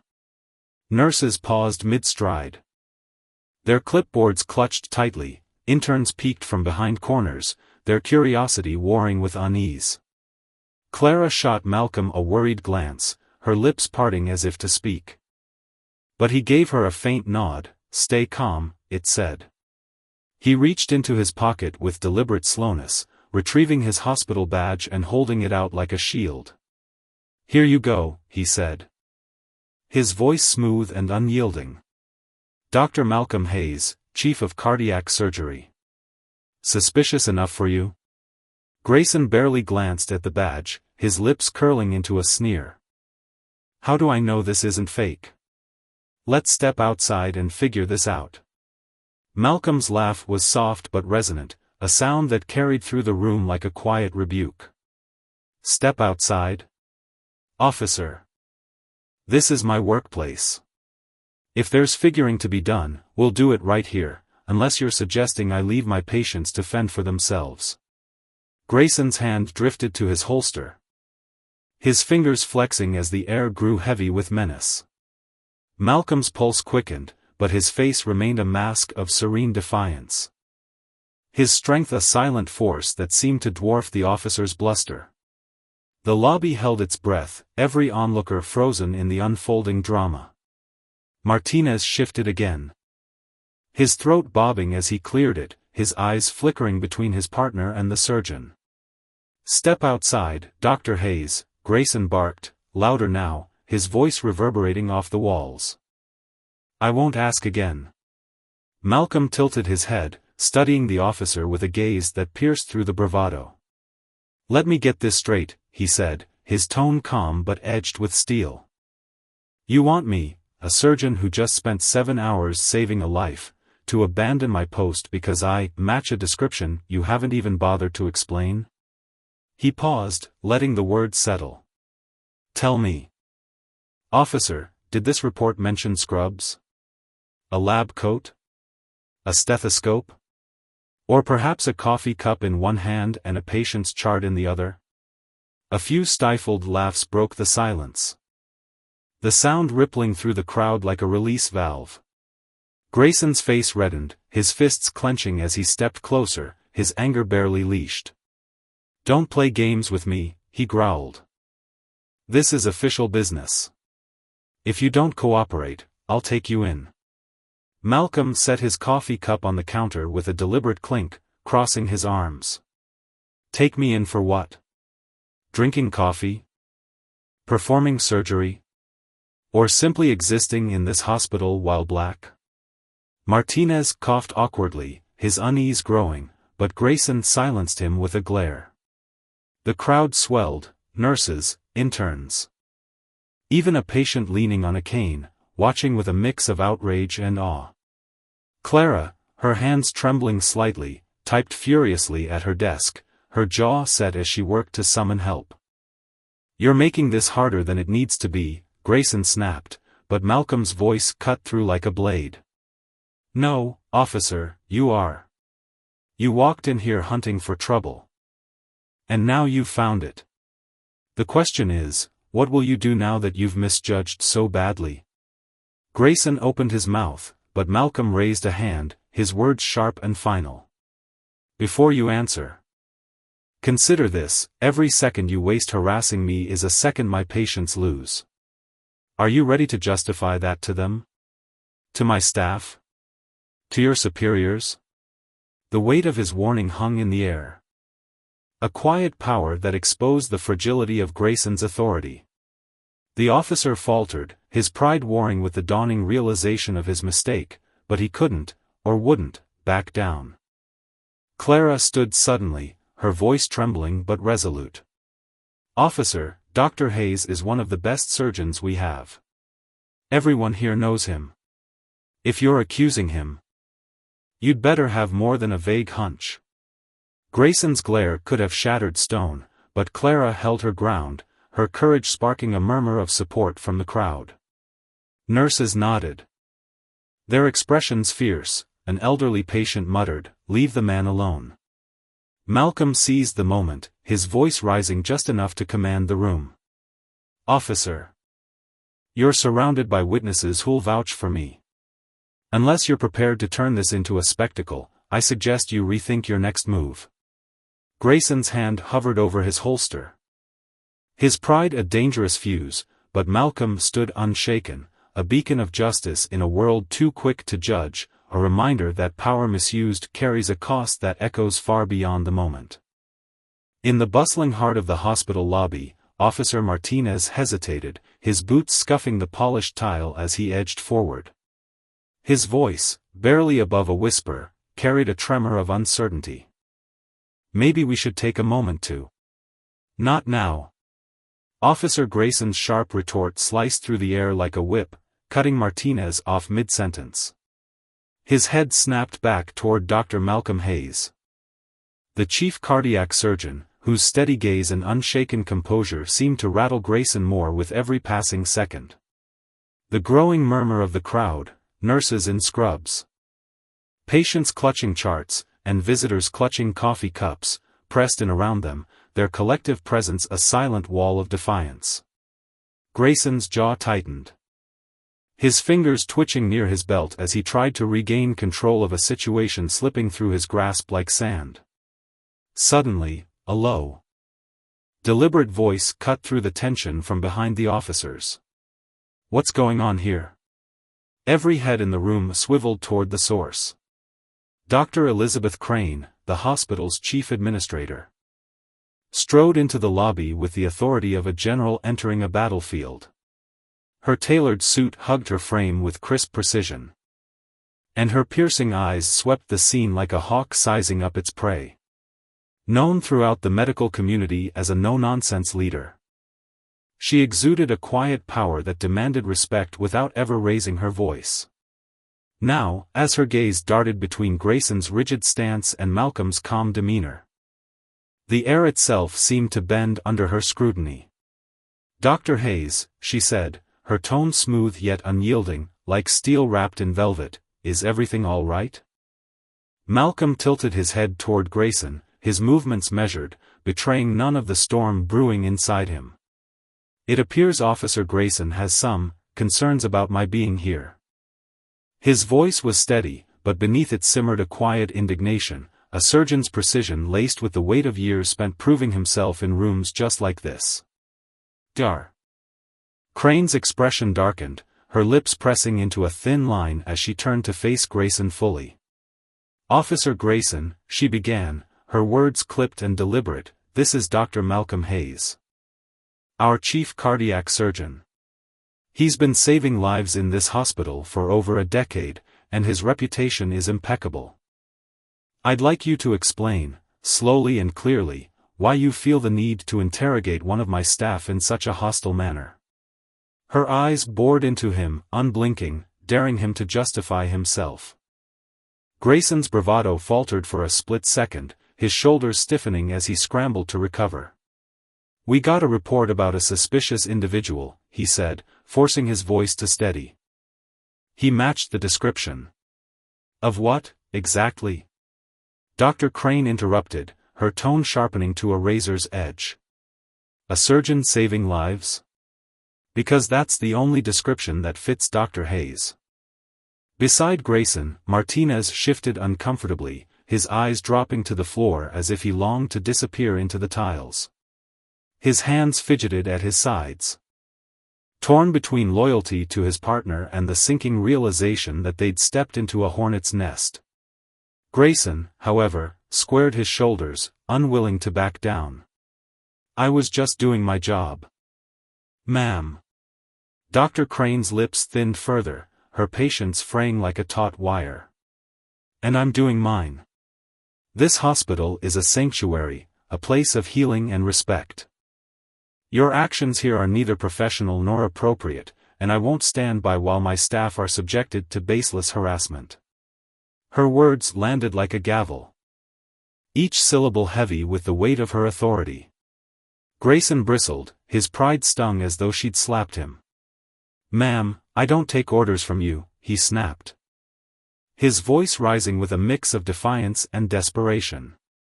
Malcolm, who had remained silent, watching the exchange with the calm of a man who'd faced worse storms, stepped forward. Inside, his mind churned, anger at the injustice warring with the cool calculation of how to end this without escalation. "No, officer," he said, his voice low but firm. "But you do take orders from your department. And I suspect they'll be very curious to hear how you disrupted a hospital over nothing." At that moment, Clara, a young nurse who'd been hovering near the edge of the crowd, cleared her throat. Her hands trembled slightly as she held up her phone, its screen glowing with the unmistakable red dot of a recording in progress. "By the way," she said, her voice shaking but resolute, "I've captured this whole thing. It's already been sent to our legal team." Grayson's face drained of color, the blood fleeing his cheeks as if it, too, wanted no part of this mess. For the first time, the power he'd clung to so fiercely slipped entirely from his hands. His eyes darted wildly, flashing through a kaleidoscope of emotions, anger at being cornered, disbelief at how quickly this had spiraled, and a creeping fear that gnawed at the edges of his bravado. Martinez, standing just behind him, looked like a man caught in a riptide, his loyalty to Grayson battling the undeniable truth unfolding before him. The crowd watched in rapt silence, their stillness amplifying the weight of the moment. Every breath a testament to the shift in the room. "Let me see that." Grayson lunged toward Clara's phone, his hand outstretched, desperation driving him. Clara yanked it back, her eyes blazing with a fire that belied her petite frame. "Not a chance," she snapped, clutching the device to her chest. "This recording is mine, and it's already with legal. You can explain yourself to them if you want." Her defiance hung in the air, a spark that ignited the crowd's quiet murmurs into a ripple of approval.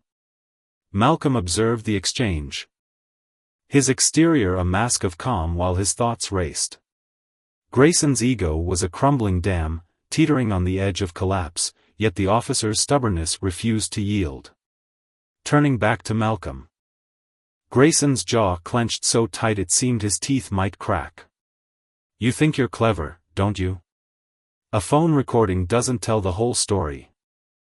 I was responding to a legitimate call. I have the right to investigate anything I find suspicious." "Suspicious?"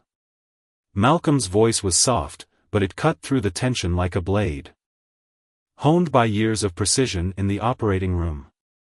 "I'd love to know what you found so suspicious about me.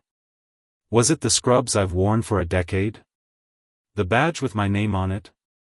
Or maybe, just maybe, it's because I don't look like you?" His words landed like stones, each one rippling through the crowd, stirring whispers and nods of agreement. Grayson's hand twitched toward his radio, his fingers brushing the device as if it were a lifeline, a way to summon backup and reclaim his dwindling authority. But before he could act, Dr. Crane stepped forward, her presence filling the lobby like a storm cloud rolling in. "Officer Grayson," she said, her voice icy and unyielding, "let me remind you where you are. This is a hospital, a place where people come for care, not to be hunted. Dr. Hayes is not only an exceptional surgeon but a pillar of this community. If you have a shred of evidence to justify this so-called investigation, present it now. Otherwise, I suggest you leave before you bury yourself deeper." Grayson's eyes flicked to Martinez, seeking an ally, but his partner's discomfort was now plain for all to see. Martinez's shoulders slumped, his voice barely audible as he muttered, "She's right, Grayson. We've got nothing solid. Maybe we should just... Quiet. Grayson barked, but the command lacked its earlier bite. The cracks in his armor widened, his confidence eroding under the weight of the crowd's stares. Their silent judgment pressing down like a physical force. Malcolm stepped into the center of the lobby, his every movement deliberate, a surgeon's grace guiding him even now. Raising his voice, he addressed not just the officers but the entire room, nurses, doctors, patients, all drawn into this unfolding drama. This isn't just about me, he said, his words resonating with a quiet power. What's happening here mirrors a deeper sickness, one too many people face every day in this country. Prejudice like this doesn't just wound individuals, it tears at the trust we place in the systems meant to protect us. The staff nodded, their quiet support fueling his resolve. Turning back to Grayson, Malcolm's gaze sharpened, piercing through the officer's faltering facade. You came here looking for a criminal, but you found a community standing united. So, Officer Grayson, here's the question, what kind of man will you be when you leave this building? Will you own your mistake, or will your pride drag you down even further? Grayson's face burned. A deep crimson spreading across his cheeks, but no words came. For the first time, the weight of his actions seemed to settle into his bones, heavy and unyielding. Martinez edged closer. His voice low but insistent. Let's go, Grayson. This isn't worth it. Grayson hesitated, his hand still hovering near his radio, the crowd's eyes boring into him. The room felt suspended. Time itself holding its breath as he stood at a crossroads, his pride and authority teetering against the overwhelming tide of reason, evidence, and the resolute wall of people before him. Martinez leaned in again, his tone urgent. Grayson, let it go. You're only making it worse.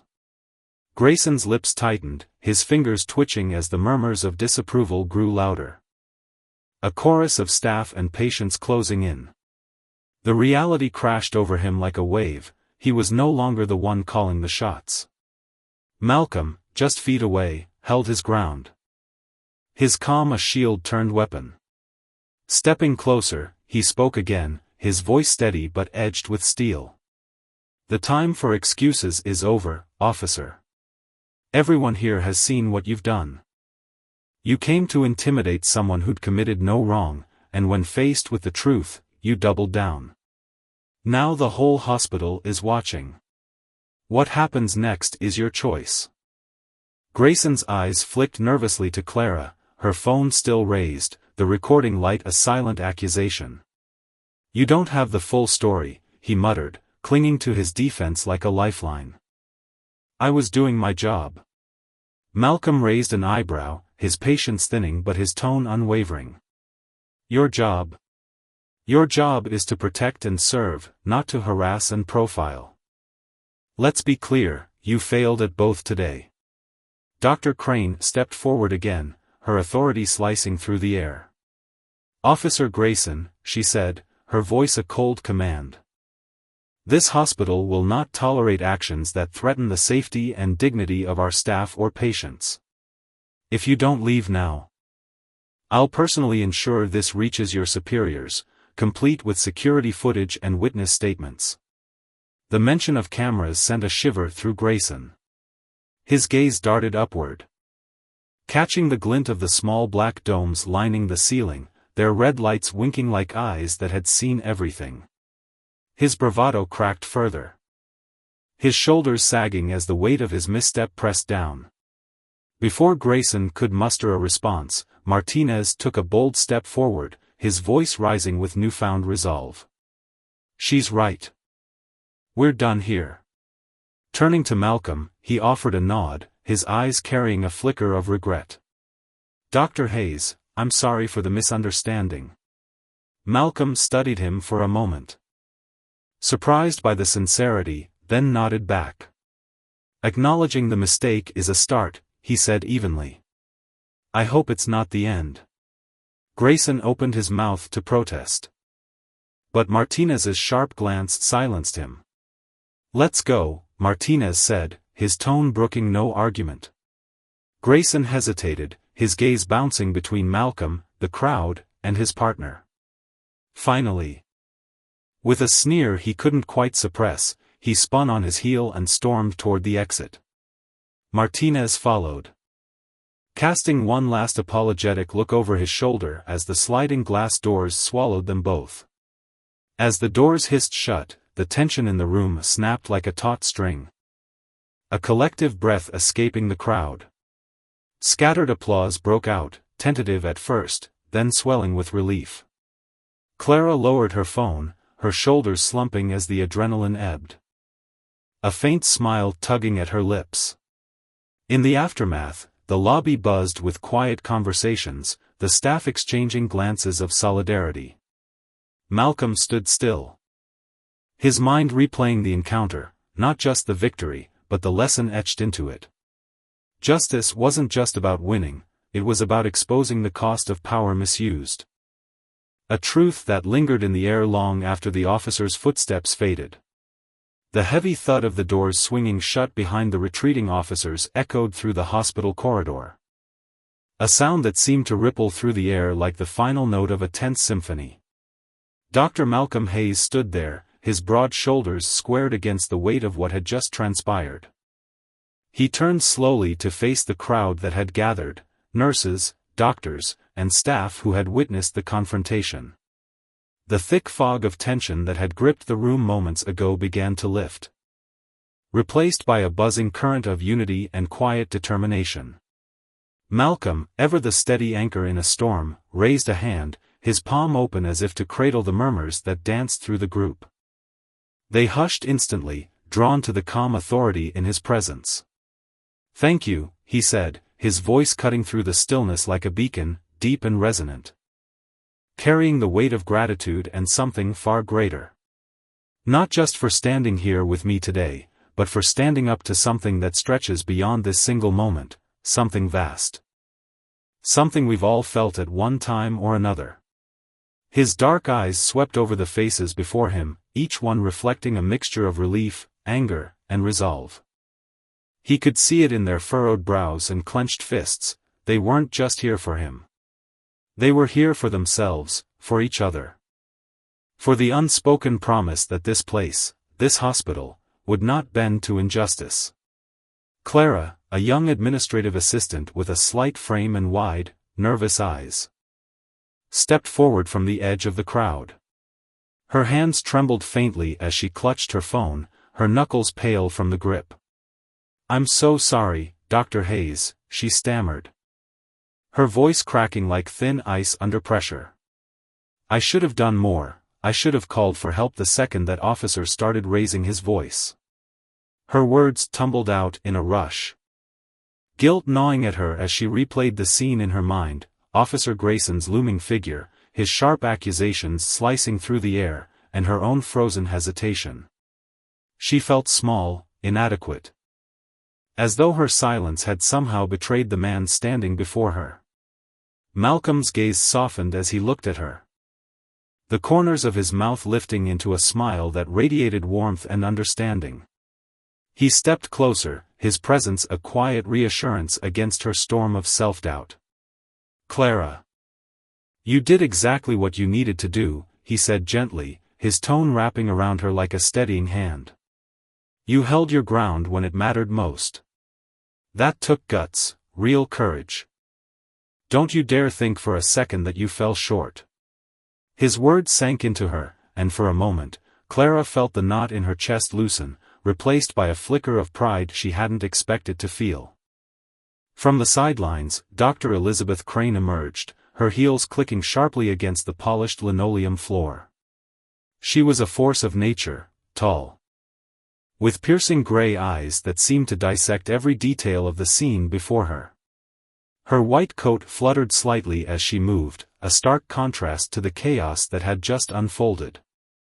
She scanned the staff, her gaze like a hawk's, taking in their expressions, their postures, the way they leaned toward one another for support. What happened here wasn't just about Dr. Hayes, she declared, her voice crisp and commanding, cutting through the lingering unease. This was about all of us. It was about how we choose to face injustice when it barges through our doors. Uninvited and ugly. Today, we showed that this hospital isn't just a building, it's a community. A place where we protect our own. The staff nodded. A ripple of agreement passing through them like a shared heartbeat. But Malcolm wasn't ready to let the moment slip away into quiet consensus. He shifted his weight. His brow furrowing slightly as he gathered his thoughts. What we faced today, he began, his voice dropping into a thoughtful cadence, it's not an isolated incident. It's a thread in a much larger tapestry, a problem that's woven itself into the fabric of too many lives. I've been profiled before. I'll likely be profiled again. Each time, it's a crossroads.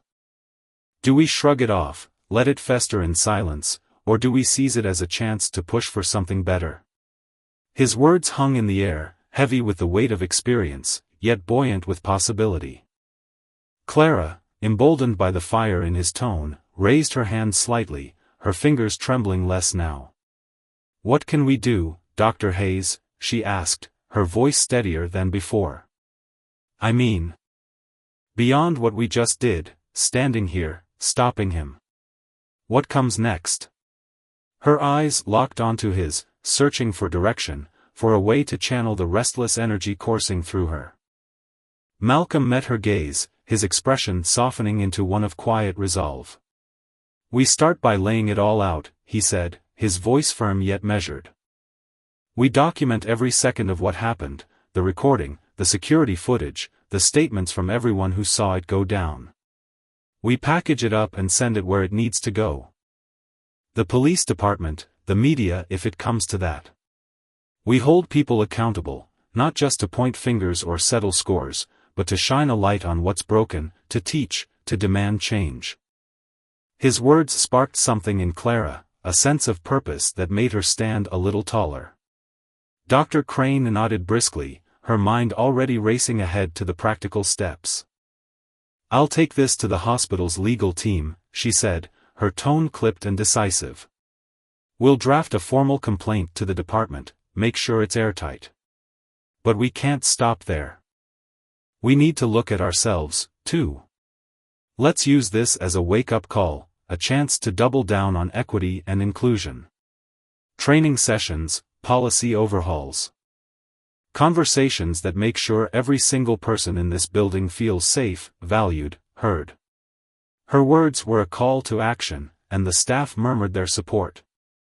A renewed determination settling over them like a mantle. From the back of the group, a young nurse named Rachel edged forward, her scrub slightly wrinkled from a long shift. She was barely 25, with a round face and hesitant eyes that flickered with awe.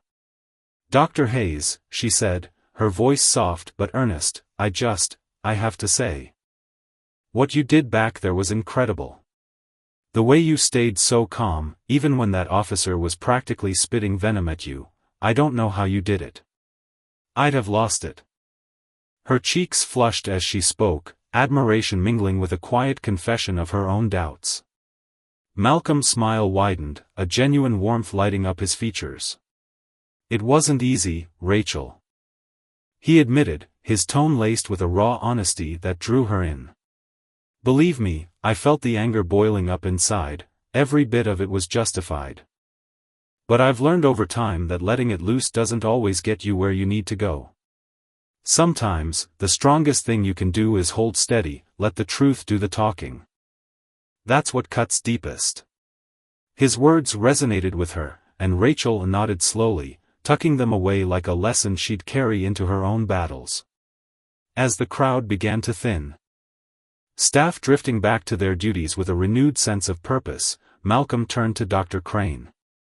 The corridor was quieter now, the hum of hospital life resuming its steady rhythm. "Elizabeth," he said, his voice low and sincere, "thank you for stepping in when you did. That could have spiraled into something uglier, I felt it teetering on the edge." His gratitude was palpable. A rare glimpse into the vulnerability he kept so well concealed. Dr. Crane placed a hand on his shoulder, her grip firm and steadying.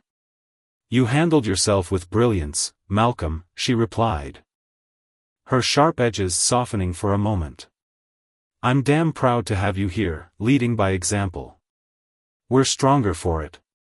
Her words carried a weight that lingered between them. A bond forged in the heat of the moment. Just as Malcolm turned to head back to his office, his mind already shifting to the patients waiting for him, Clara darted forward. Her phone clutched tightly in her hand. "Dr. Hayes, wait, there's something else," she said, her voice tinged with urgency. She tapped the screen, and a video sprang to life. The shaky footage capturing every jagged edge of the confrontation.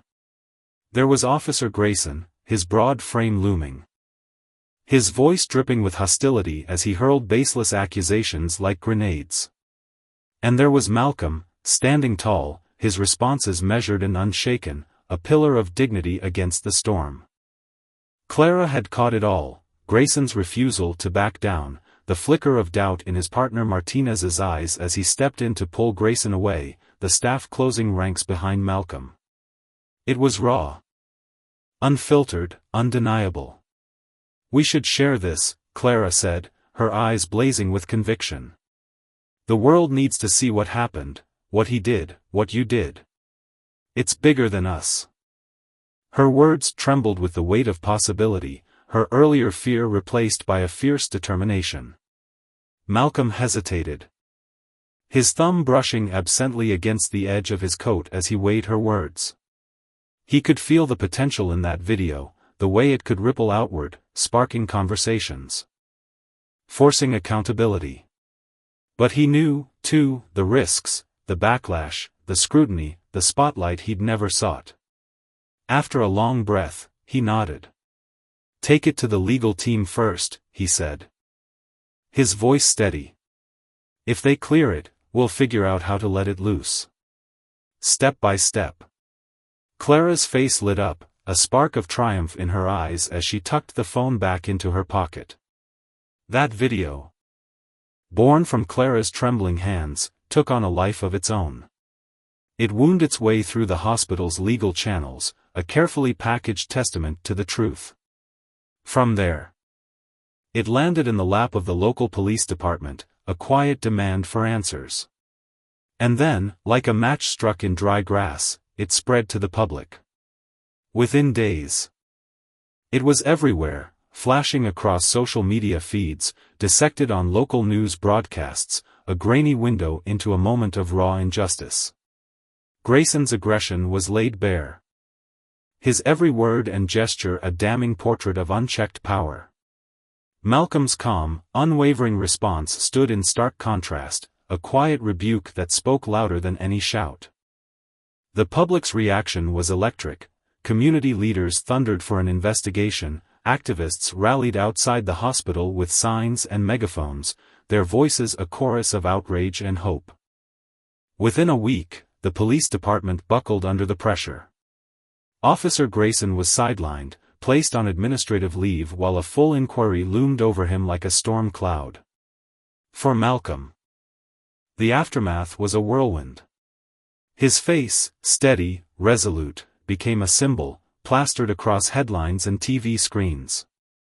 Invitations flooded in from national news outlets, each one begging for his voice. His story.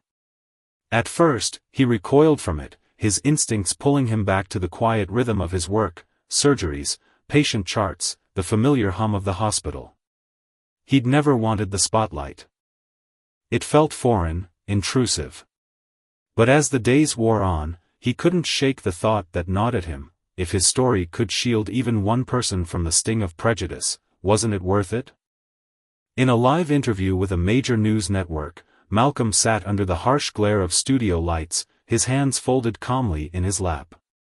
The anchor leaned forward, her eyes sharp with curiosity. "Dr. Hayes, tell us about that day," she prompted. Malcolm took a breath, his voice steady as he spoke. "What happened to me wasn't a one-off," he said, his words deliberate, cutting through the polished sheen of the broadcast. "It's part of something bigger, something systemic. We've all got a role to play in facing it, calling out bias. Holding ourselves and each other accountable. This isn't about one officer or one hospital. It's about building a world where dignity and respect aren't negotiable. No matter who you are or what you do. The sincerity in his voice rippled through the airwaves, striking a chord far beyond the studio walls. Back at the hospital, the incident became a catalyst. Dar. Crane, her resolve like steel, spearheaded a wave of change. New training programs sprang up, sessions that dug deep into diversity, equity, and inclusion, raw. Honest conversations that left no stone unturned. Staff shared their own stories, quiet confessions of slights endured, moments of courage seized, and together they wove a tighter, more inclusive fabric. The hospital's commitment became a beacon, a model that other institutions began to study, to emulate. For Officer Grayson, the consequences were swift and sharp. The investigation stripped away his defenses, concluding with a suspension without pay and a mandate to complete an exhaustive program on bias and de-escalation. Some in the community bayed for harsher punishment, their anger a palpable force. But Malcolm, ever the voice of reason, took a different stance. In a follow-up interview, he leaned into the microphone, his tone thoughtful. "I don't believe in just tearing people down," he said. "I believe in building something better, a future where someone like Grayson can face his mistakes, learn from them, maybe even become part of the fix. Justice isn't just punishment, it's growth. It's accountability that heals." Months later, the hospital stood as a testament to that vision. Patients felt it in the air, the quiet pride, the unspoken promise of care that went beyond medicine. Staff carried it in their strides, a shared strength forged in that chaotic moment. Community members pointed to it with hope, a story of triumph over tyranny. For Malcolm, life settled back into its familiar cadence, long hours, late-night coffee, the steady pulse of healing. But he carried the weight of that day with him. A quiet reminder of his own resilience and the unshakable support of those who'd stood beside him. One afternoon, as he crossed the lobby where it had all unfolded, he paused. The space buzzed with its usual chaos, gurneys rolling, voices overlapping, the clatter of life in motion. He stood there, unnoticed, and let his gaze linger on the spot where Grayson had loomed. Where Clara had trembled, where the staff had rallied. A small smile tugged at his lips. In that moment, he knew, the hospital, and perhaps the world beyond it, was a little stronger, a little truer. Because of what they'd faced together. Justice, he thought, wasn't just a verdict, it was a legacy, a lesson carved into the bones of this place, a warning to those who'd wield power without care. And that, he decided, was a victory worth holding on to.